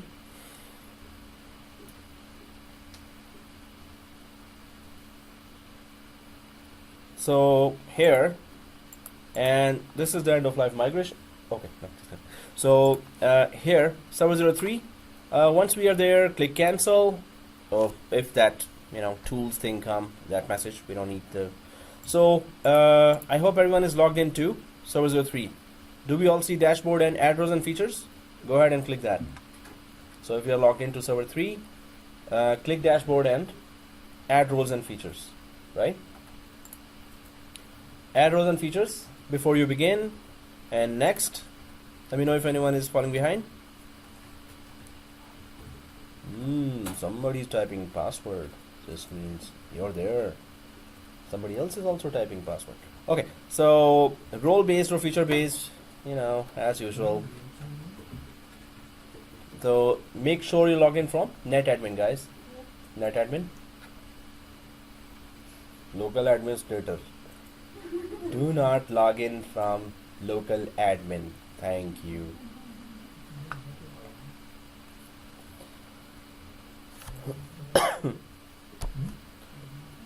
So, whether? Sorry? Like, yeah, then who am I? So go to command prompt, right click command prompt if you want to check which account you logged in from. Go to command prompt, press yes, and then type who am I.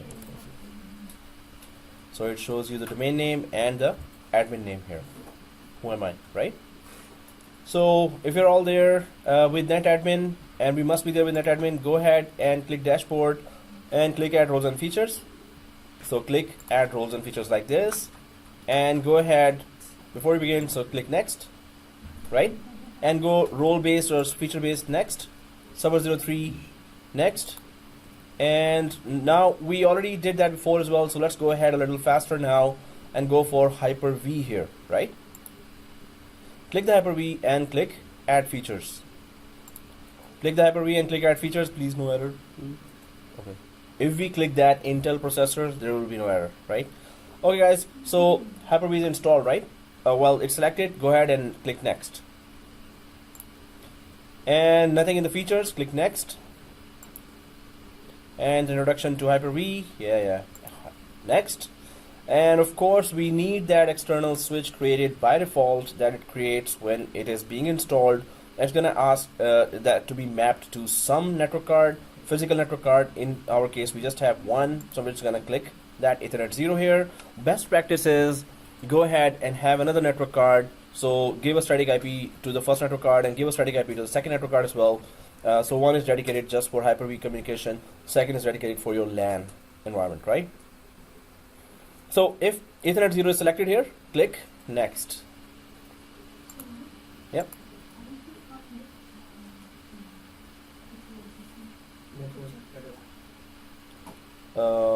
So which oh,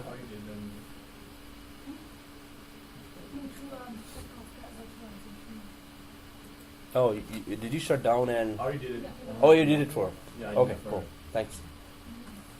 So yeah, you can just go ahead. She had to power it off to do that. So it's right now powered off. Logged on. So log in. Yeah. Yeah. So okay. Something here. Resuming now. So Ethernet 0, and of course we are getting an external switch here because as soon as we connect it to this, it's going to make an external switch connecting to the only network card we have.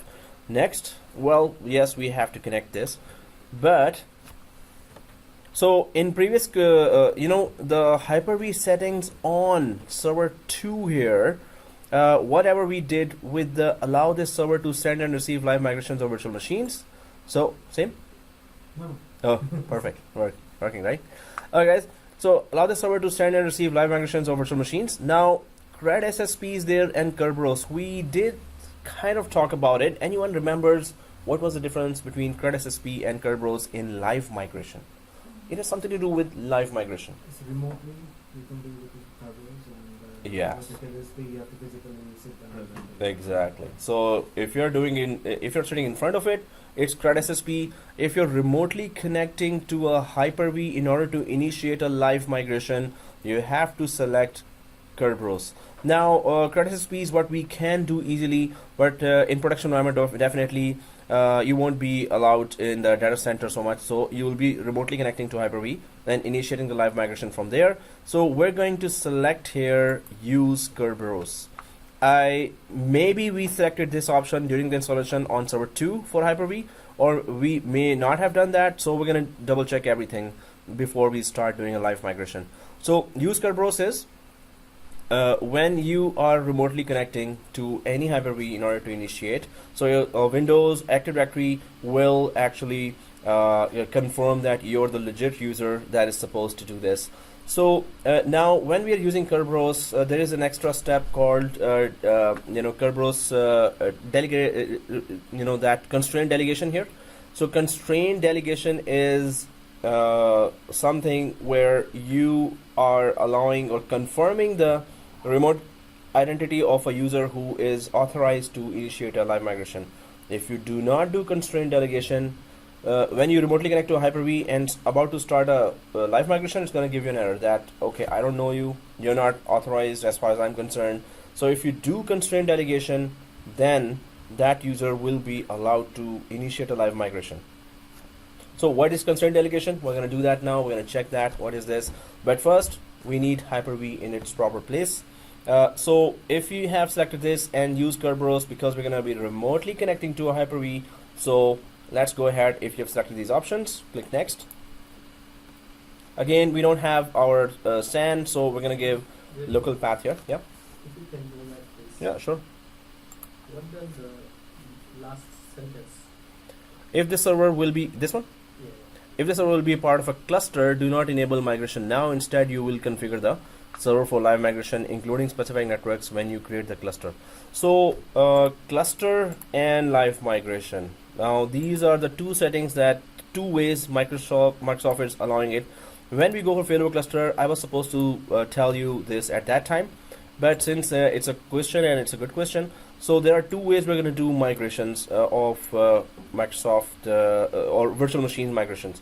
One is without cluster, which means without SAN. So this migration which we are about to do now is without cluster. Cluster means without SAN. Ultimately it is without SAN, yeah. But it's not entirely meaning just without SAN. Cluster is a failover cluster feature, is a separate feature that uses SAN as well. So main thing is that cluster feature, and that's where I was saying that we're going to use 4 virtual machines for that. And so we're going to be like it's going to be tough, but fun tough. So without cluster doesn't mean exactly that it is without SAN, but it uses SAN as well. Without SAN, actually cluster cannot work as well, so it needs SAN. So without cluster is actually without cluster, and we need to know what is cluster later. Failover cluster is just that if you have 2 hardware servers there and one goes down, the services that were running on the active one, they go to the passive one that becomes active now. So it's active passive configuration, that is clustering, failover clustering. So there are 2 types: live migration without cluster, and then there is a live migration with cluster. So what we are about to do is, and in next class we're going to be continuing that, is live migration without cluster. That's what we're going to be doing. So when we do deploy a failover cluster, then we're going to do the live migration with cluster. Now live migration without cluster means we will be using local disks of our Hyper-Vs. So we're going to be using local disks of our Hyper-Vs, right?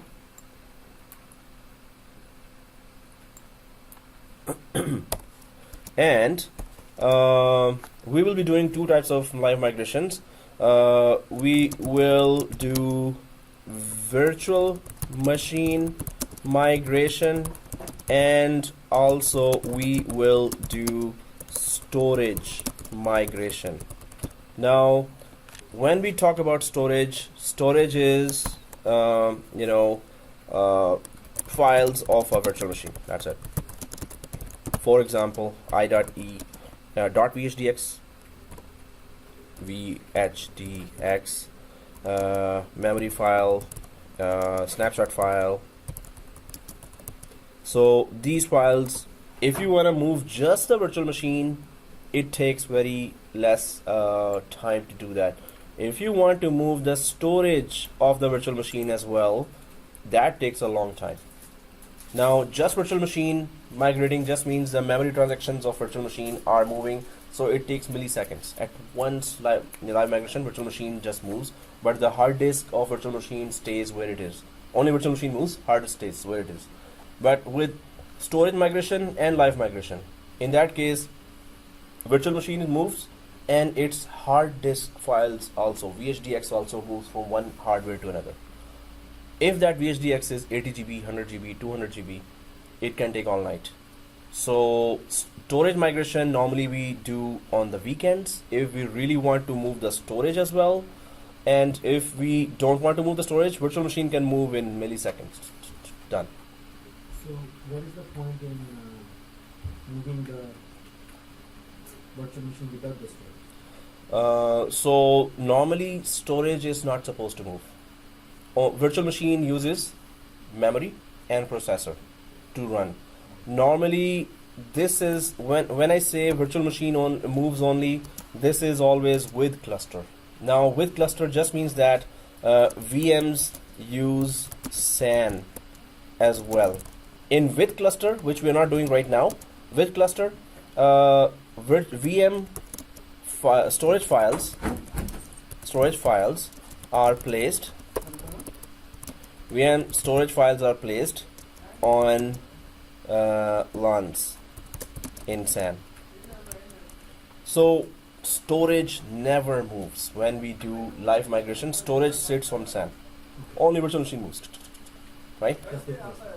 With cluster, exactly. But without cluster, you still have both options here. So let me just draw that. In without cluster, how do you see that actually happening? So here, there's a virtual machine, and there is its hard disk, which is actually. So I'm just going to create a local disk. So this is a local physical disk of Hyper-V. Suppose there are two physical disks. On top of that physical disk, you've created a VHDX of the virtual machine as well. Now that VHDX, it's your choice. You want to move it, you don't want to move it. VHDX and VM itself. Now in some cases you just want to move the virtual machine. In that case, it will still be connected over the LAN to its VHDX on the other server.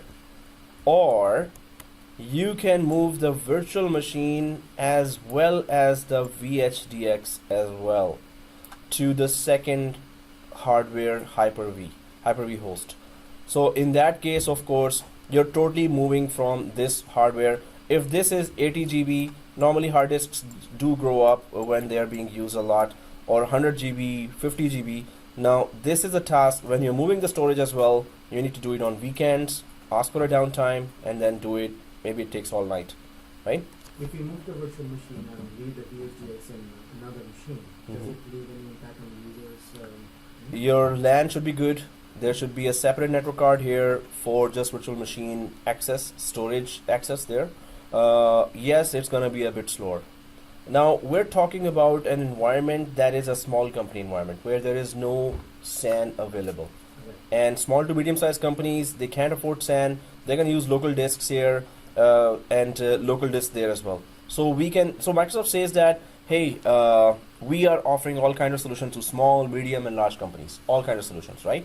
So live migration, first we are understanding with the small company or much cheaper solution, where you cannot afford to put virtual machines on SAN itself, which is risky already. But you cannot afford SAN. It's very expensive, right? So in that case only, we're doing live migration. So this is where you have local machine having that disk. So either we can move the storage with it, which we're going to do now, or we can just move only the virtual machine and connect that virtual machine to its VHDX over the LAN, which is not a big deal. It can happen if you have good LAN connection. It's still fast. It is not slow. It's just that it should stay available. That's the only thing we're worrying about, right? So live migration without cluster, that is for small companies. But if you can afford SAN, EMC, NetApp, HP, then you can go for with cluster. That includes SAN as well. So we're gonna have 4 virtual machines actually for failover cluster, and then we're gonna create the whole failover cluster. We're gonna check with the file server, and we're gonna crash test as well. So then we're gonna do the live migration as well on that failover cluster that we create, because it's gonna take some time to actually create the whole failover cluster environment. So at the end of it, when we're about to delete actually failover cluster, just to go for the next lab, we're gonna go do the live migration. In that case, failover cluster is all about active passive machines or active machines. So in failover cluster case, you will have the VM running on Hyper-V that is running on top of a failover cluster itself. The main thing here is that virtual machine will run on whichever is the active node. It will not run on whichever is the passive node, right? So if the active node goes down in the case of cluster, virtual machine which was running on the current active node, now the passive node will no longer, suppose this is down, so the passive will become active, and virtual machine will start running on that, and users will have no idea that the whole node was lost, and they will be just, it's like, you know, no downtime, not even a single glitch there. So it will just fail over to the passive node, which will become now the new active node. So this is truly live, it's not called live migration, so it's high availability, we can say, but Microsoft calls it quick migration. When you're saying node, it's a server, right?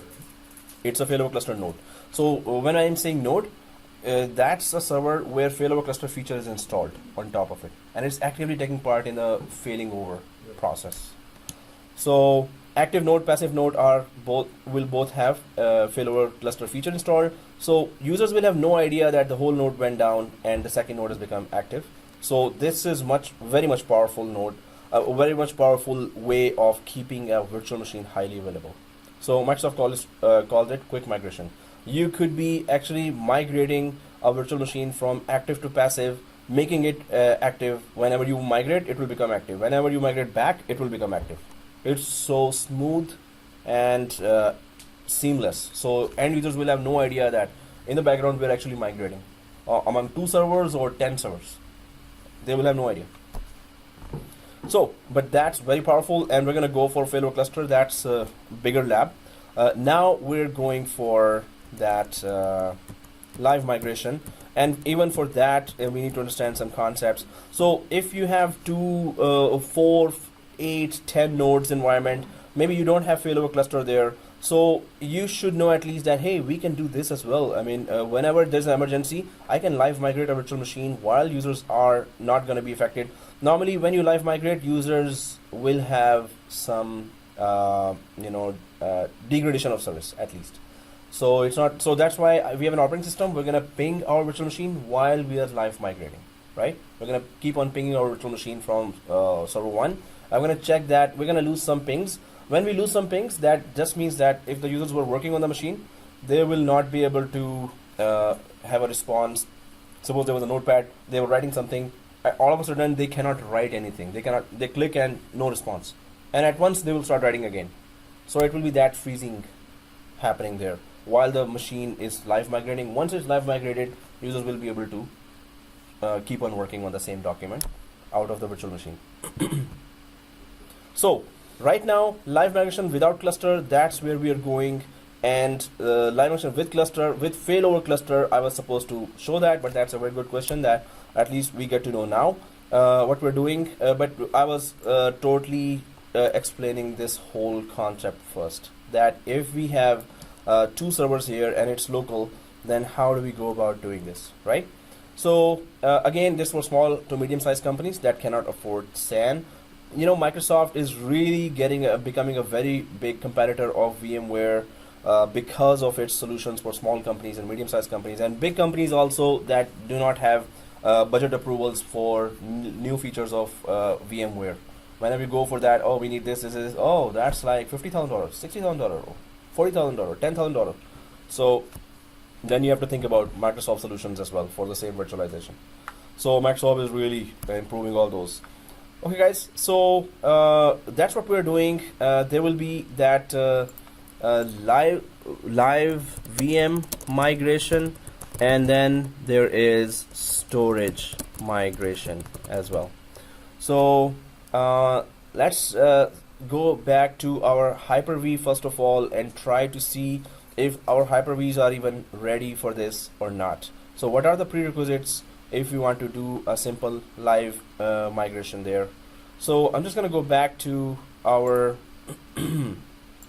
server 3 here, where we were on this screen, and we again selected Kerberos here.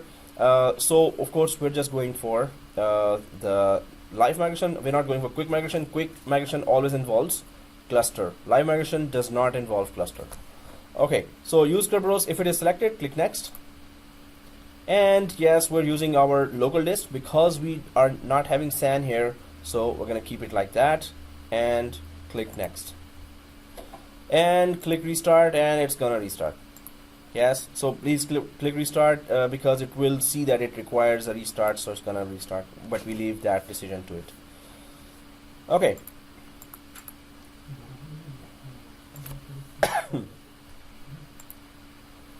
Okay, guys, here, when we are talking about live migration here, so there's one more thing.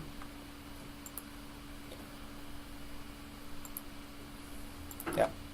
So here, first of all, the prerequisites. But there is that constraint delegation that we need to select first. Now, what is constraint delegation? What are we exactly doing there? Constraint delegation. So we are allowing or configuring, actually we are configuring two services to be working on top of our Hyper-V servers. Now, one is CIFS, which is related to storage, and other is Microsoft Migration Service. Microsoft Migration Service. So two services need to be allowed to work on Hyper-V servers, and we need to configure this inside our Active Directory. So we are telling Active Directory, hey Active Directory, server 2 and 3 will be using CIFS and Microsoft Migration Service, and please let them use that. Any Active Directory based user connecting to this server in order to initiate a live migration, that user will be using CIFS and Microsoft Migration Service to initiate a live migration. So live migration always requires a storage related services, and live also requires migration service. So these two services we are asking Active Directory to let us use. Please authenticate us to use these two services on server 2 and server 3. So you're gonna see now that we're gonna go to Active Directory, we're gonna go to computers container, we're gonna actually go to server 2, and we're gonna configure constraint delegation there. Then we're gonna go to server 3, and we're gonna configure the same constraint delegation there as well. While our Hyper-V is still installing, I think it is restarted, right? Oh, that was fast. So guys, if the Hyper-V has restarted, or whenever it restarts, please log in from netadmin, because it's gonna still complete a very small portion of installation when you log in. So let it log in and leave it there. So make sure you log in, because it's gonna continue with this Hyper-V installation. It's gonna pick up from where it restarted. In fact, let me just show it in the video as well. Was I recording that? Yeah, cool. This Sunday was last Vmware class, so I forgot to record 1.5 hours of the class. I forgot to click resume, and all students were saying, "Sir, all 16 classes you didn't do that. On 17th class you have to do that." I was like, "Oh, mistake. Come on, sorry." Wow, that was very important stuff. Okay, so it continued itself, and it just popped up itself. Now this is Hyper-V installation done, but let's go ahead and try to first let's configure Active Directory and tell Active Directory, hey Active Directory, let's go to server 1 now, everyone, and tell Active Directory that server 2 and server 3 will be used to do live migration. So this process of constraint delegation has to be done, and you're going to see some steps there that you don't have to remember actually. So on server 1, if DNS is open, just close that. We don't need that DNS. On server 1, open Active Directory users and computers. So I'm just going to go to server 1. I'm already there, and go to actually tools. Go to tools on server 1 and go to Active Directory users and computers. So on server 1, tools, Active Directory users and computers. Once we go to Active Directory users and computers here, so expand that and go to computers container. Now we do see our server 2 and server 3 as member servers, and if you all see server 2 and server 3, let's go ahead and configure constraint delegation on server 2. Without this, you cannot remotely connect and initiate a live migration, so you have to do it on those servers one by one. So server 02, I'm going to right click here and go to properties. Right click here, go to properties. Once you open the properties here, then go for delegation tab here. So delegation tab, on the delegation tab, it is just saying that delegation is a security sensitive operation which allows services to act on behalf of another user. We want to allow two services, storage and migration services, to be running when we actually remotely connect to that machine. Those services should be interacting with us. We should be able to interact with those services. So I'm just going to go to trust this computer for delegation to specified services only. And yes, we just want two services to be enabled. So when we remotely connect, we are able to use those two services. And Active Directory will allow us to use those two services. One service is use the storage. Second service is use the migration service. So trust this computer for delegation, click that option. And do we all see add button here? So click add button. And then we all see users and computers, right? So click the users and computers. And here, server 02, on what server are we going to enable certain services? So I'm just, although I'm on server 02, we still have to select that server 02 and press OK.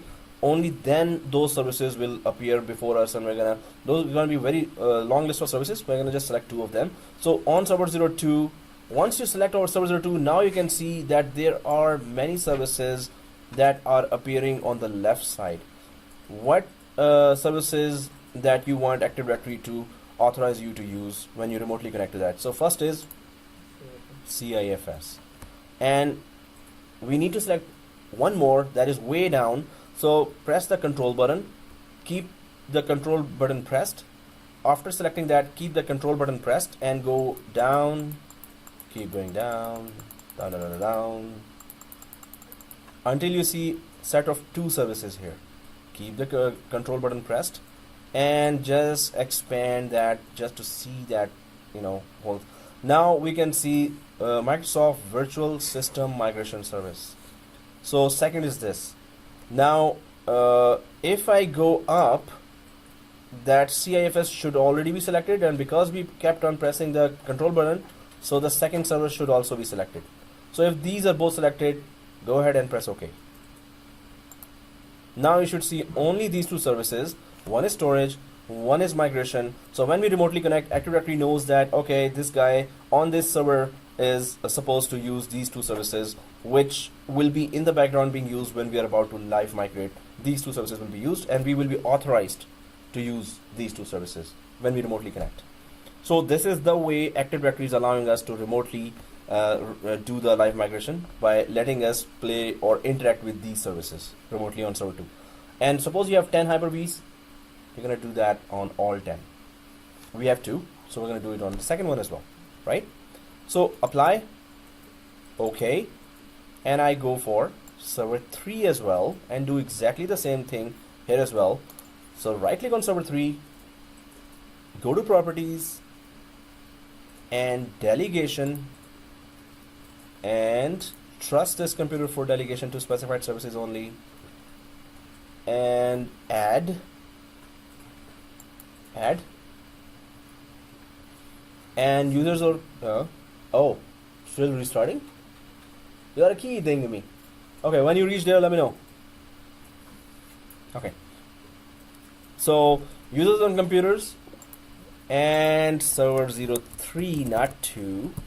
Server 03 is allowed to run storage and migration services, and press OK here.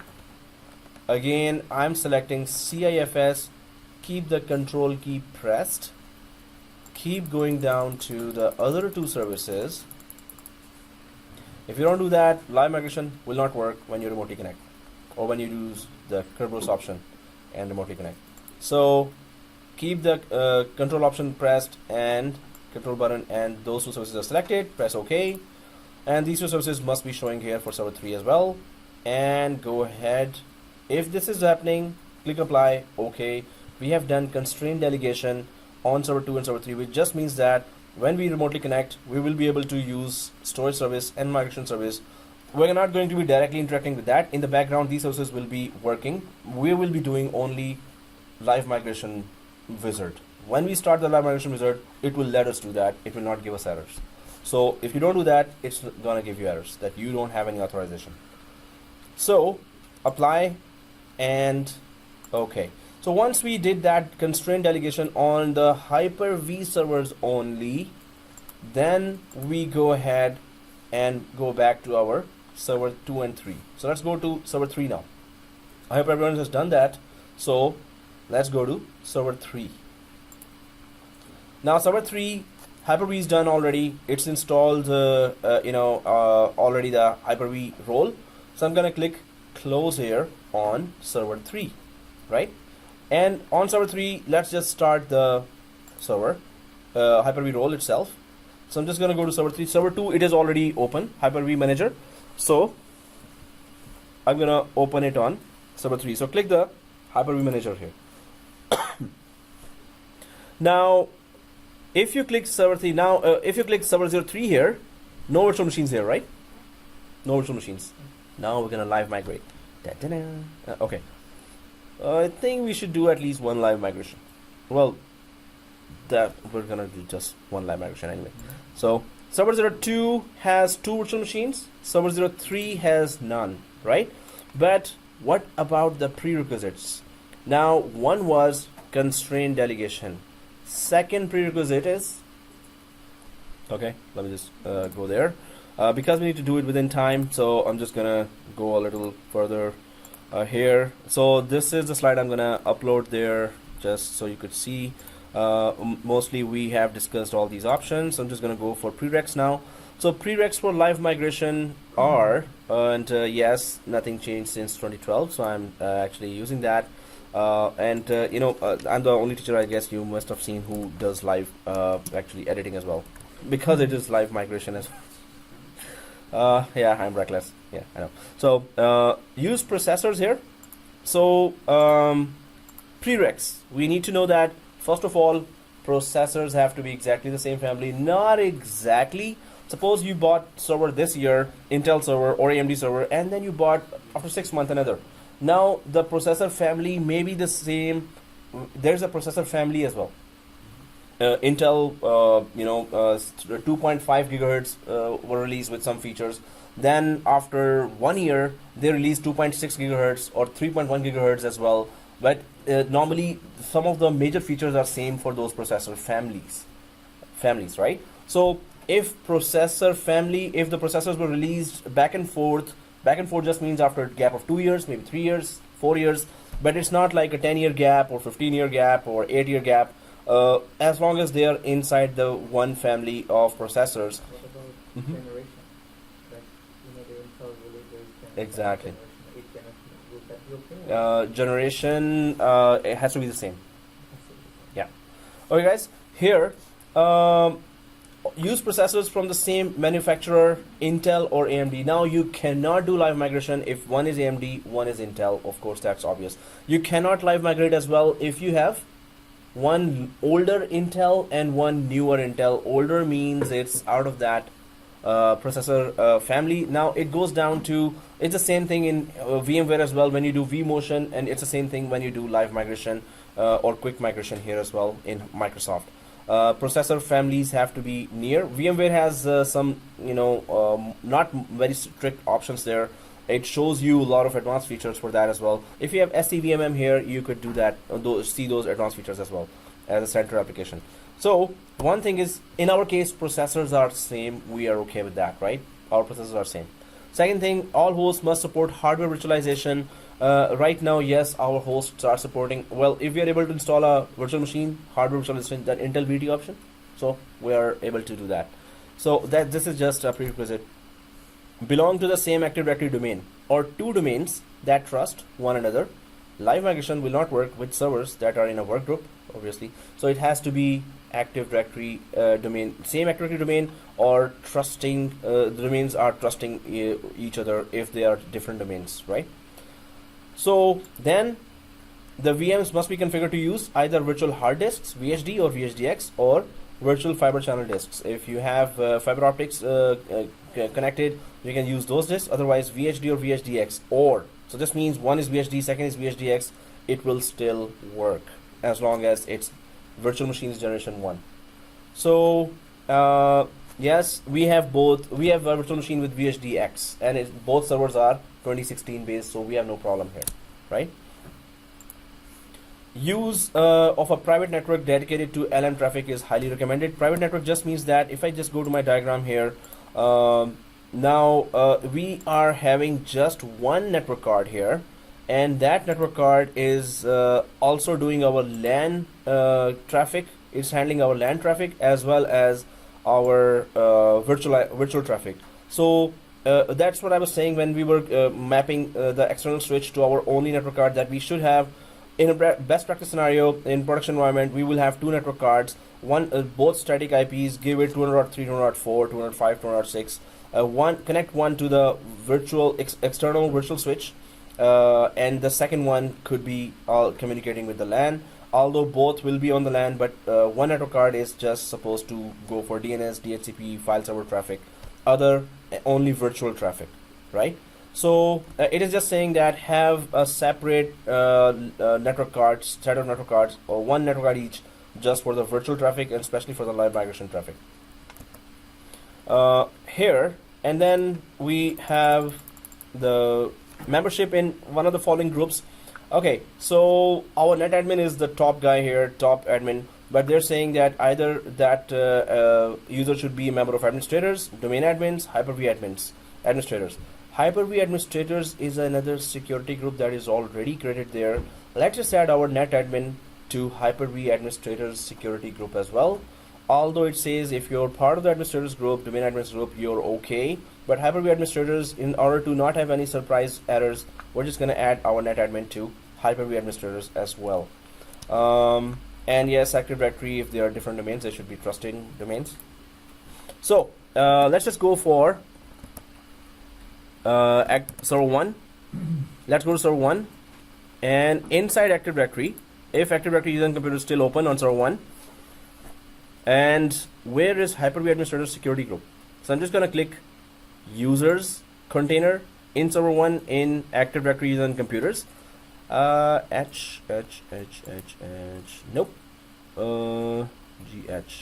No. So either it is always in users or in built-in. So if it is not in users container, it should be in built-in container. If I click the built-in container, and there is the H and Hyper-V administrators inside the built-in container. So double click the Hyper-V administrators here. Members, it's empty in the members area, right? So just click net admin there. Click add net admin. All whenever you're here, always check name. Always check name. So are you in Active Directory and computers? On server 1. Server 1. Are you on server 1? Yes. And did you open this ADUC? Okay. Tools, Active Directory, users and computers, then built-in, and then Hyper-V administrators. You there? And double click members, just add net admin there. Check name, press OK. If it is underlined, you're not seeing that? Yeah. You're seeing that, right? Okay. And then just net admin, type here, and check name. And press OK. Apply. OK. Guys, again, the most important thing is, do we understand what we're doing? Second most important thing is how to do it, right? So are we understanding? There's exceptions always, but are we no, it's Monday and somebody's in pressure, right? So, well, it's not one, there are many others under pressure as well. Okay, so let's go ahead, guys. Yeah, that was trying to give it, what am I talking about? Refresh. And once it is done, what we did was we just added netadmin to the Hyper-V administrators. Let's go back to our prereqs. Not much there. That was the last one actually. So guys, they haven't mentioned that. Actually, it's in the next major steps. When I go to major steps, here, that's the third screen. Here also, make sure that there are 2 VMs with OS installed. Yes, we have one. Constraint delegation is done. Done. LM in both Hyper-Vs. Configure LiveMigration. This we did not do. Check processors. Done. External virtual switch. So 2 things we just need to do now. One is configure LiveMigration on both. That's one thing. And second thing is external switches names have to be exactly the same. This is the same. external switch name or the virtual switch name should be the same. This is the same requirement in VMware as well for vMotion. So two things remaining here. One is external switch. So just let's rename the external virtual switch here, and then we go for LiveMigration configuration on Hyper-V. So how to give same name to external virtual switches on server 2 and 3. So I'm just going for server 1 here. Actually, sorry, not server 1. Not server 1. Server 2 and 3, right? Yeah. So server 2, let's go there first. Server 2. Let's go to server 2. And right click server 2 here. And do we see virtual switch manager there? So click on virtual switch manager on server 2. We have a lot of switches there, and we have 2 network cards there as well. But let's just go to the Tor switch because that was the first switch that we configured. Then we went for NY. So Tor switch is the name here, EX Tor SW. We can just remember this name. If you've just given the same name, copy paste it or just remember it. And let's go to server 3 where an external switch by default is already created. So when we installed Hyper-V, we're gonna just give that rename that external switch on server 3 this name, X Tor SW, EX Tor SW. So I'm just gonna go to server 3 here, right click server 03 and go to virtual switch manager.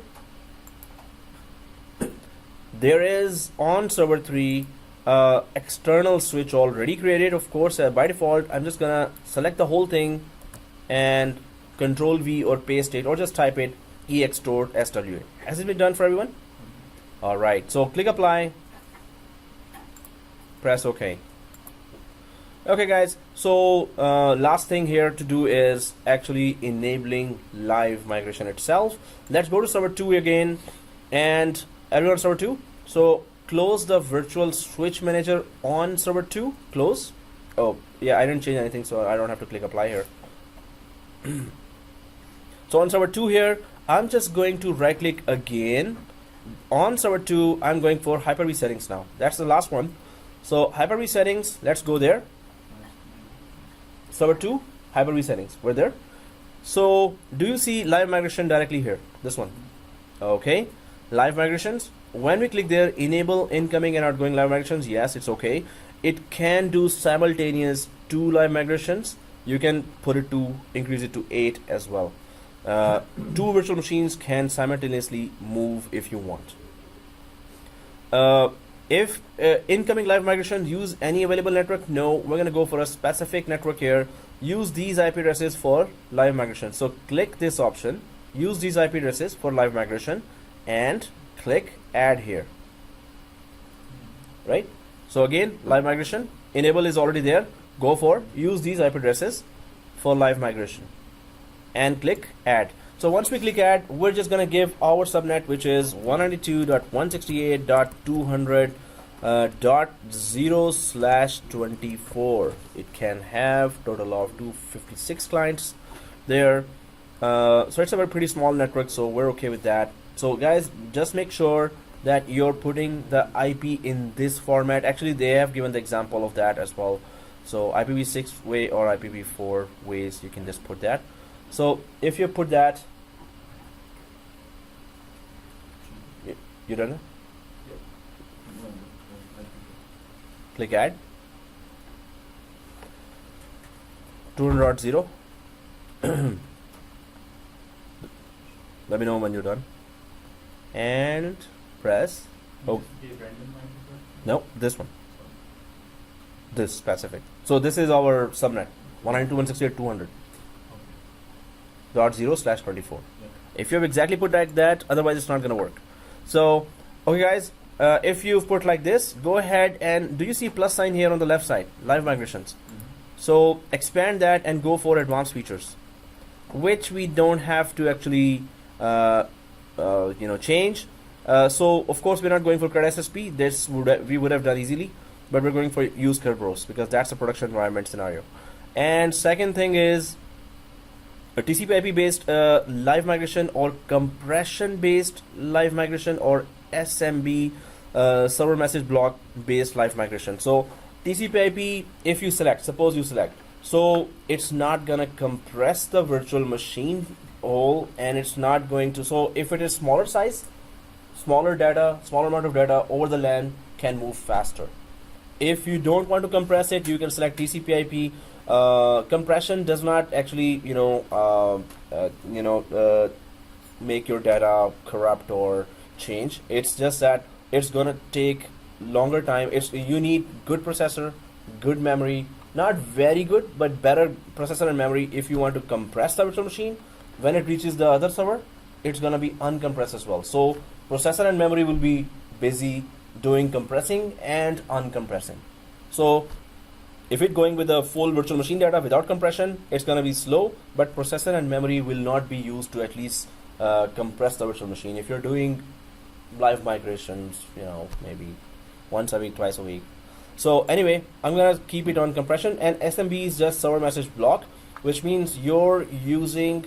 So when you share a file between two Microsoft machines, Windows machines, you're using SMB, server message block. This is the way you're sharing files with each other. If you have two Linux machines, you're gonna use NFS, network file system. With Microsoft machines, you need to share a file, you use SMB, not NFS, right? NFS for Linux machines sharing file, SMB. But with SMB, you can use some advanced features of, again, it's not going to compress, but it's going to offer you some advanced features when you're about to migrate the machine between one server to another. But we're going to stick to compression. Thus that you should have good processor and memory if you're doing it a lot. Normally, we're not supposed to do it a lot. Normally, it is done when there's patching going on. But during patching, normally end users are not supposed to connect anyway, right? When we are patching Windows machines, they're not supposed to be connected end users. So we take a downtime when we are doing patching. Suppose you have to just do it during the environment, busy environment, busy time. Go ahead, keep the compression connected there, right? Selected there. Okay guys, here LiveMigration, if we click that back here, this is the only setting we did. We just gave a static, we gave our subnet IP. That's all we did. Nothing else. So let's click apply. And okay. Now we're gonna go to server 3 as well and do exactly the same thing on server 3. We're gonna go to server 3. We're gonna go to Hyper-V settings. We're gonna click live migrations there. It is already enabled there. We're gonna go for use these IP addresses for live migration and click add. And then 192.168.200.0/24. Exactly the same. Just give the subnet. This is the range of IP we're using for any machine. So one is 200.3, second is 200.4, right? So press OK. Make sure this is correct. Then plus sign and just click the advanced features on server 3. Use Kerberos. Just make sure use Kerberos is selected and compression is selected. That's all. So if these two are done, click apply. So I'm just gonna click back to live migration here. Yes, everything seems fine here. Make sure the IP is correct and apply and OK. Apply and OK. Now that's it. So let's do a live migration. Yay! Okay. So add domain. Yeah. If I go to the Prereqs, create a folder on destination, do LM sharing, share nothing migration. Now do only VM migration that requires SanDisk attached. Do import export. Yeah, we did that. Okay. So I don't want to rush it because I need to explain all the options there. We're about to live migrate. It's not like click done. It's not like that. It's a wizard of 6 or 7 windows, and each window has some scenarios as well. I need to explain all the scenarios as well. So we do it on Friday. So but at least we are ready to do it now, right? So make sure you have done all this, which we have done, and we are ready to live migrate. So next on Friday, I'm going to explain in a recap. We're going to do a recap, and then we're going to go for live migration. Live migration wizard starts, and each screen has some options that we need to discuss in detail. Okay guys, so see you on Friday.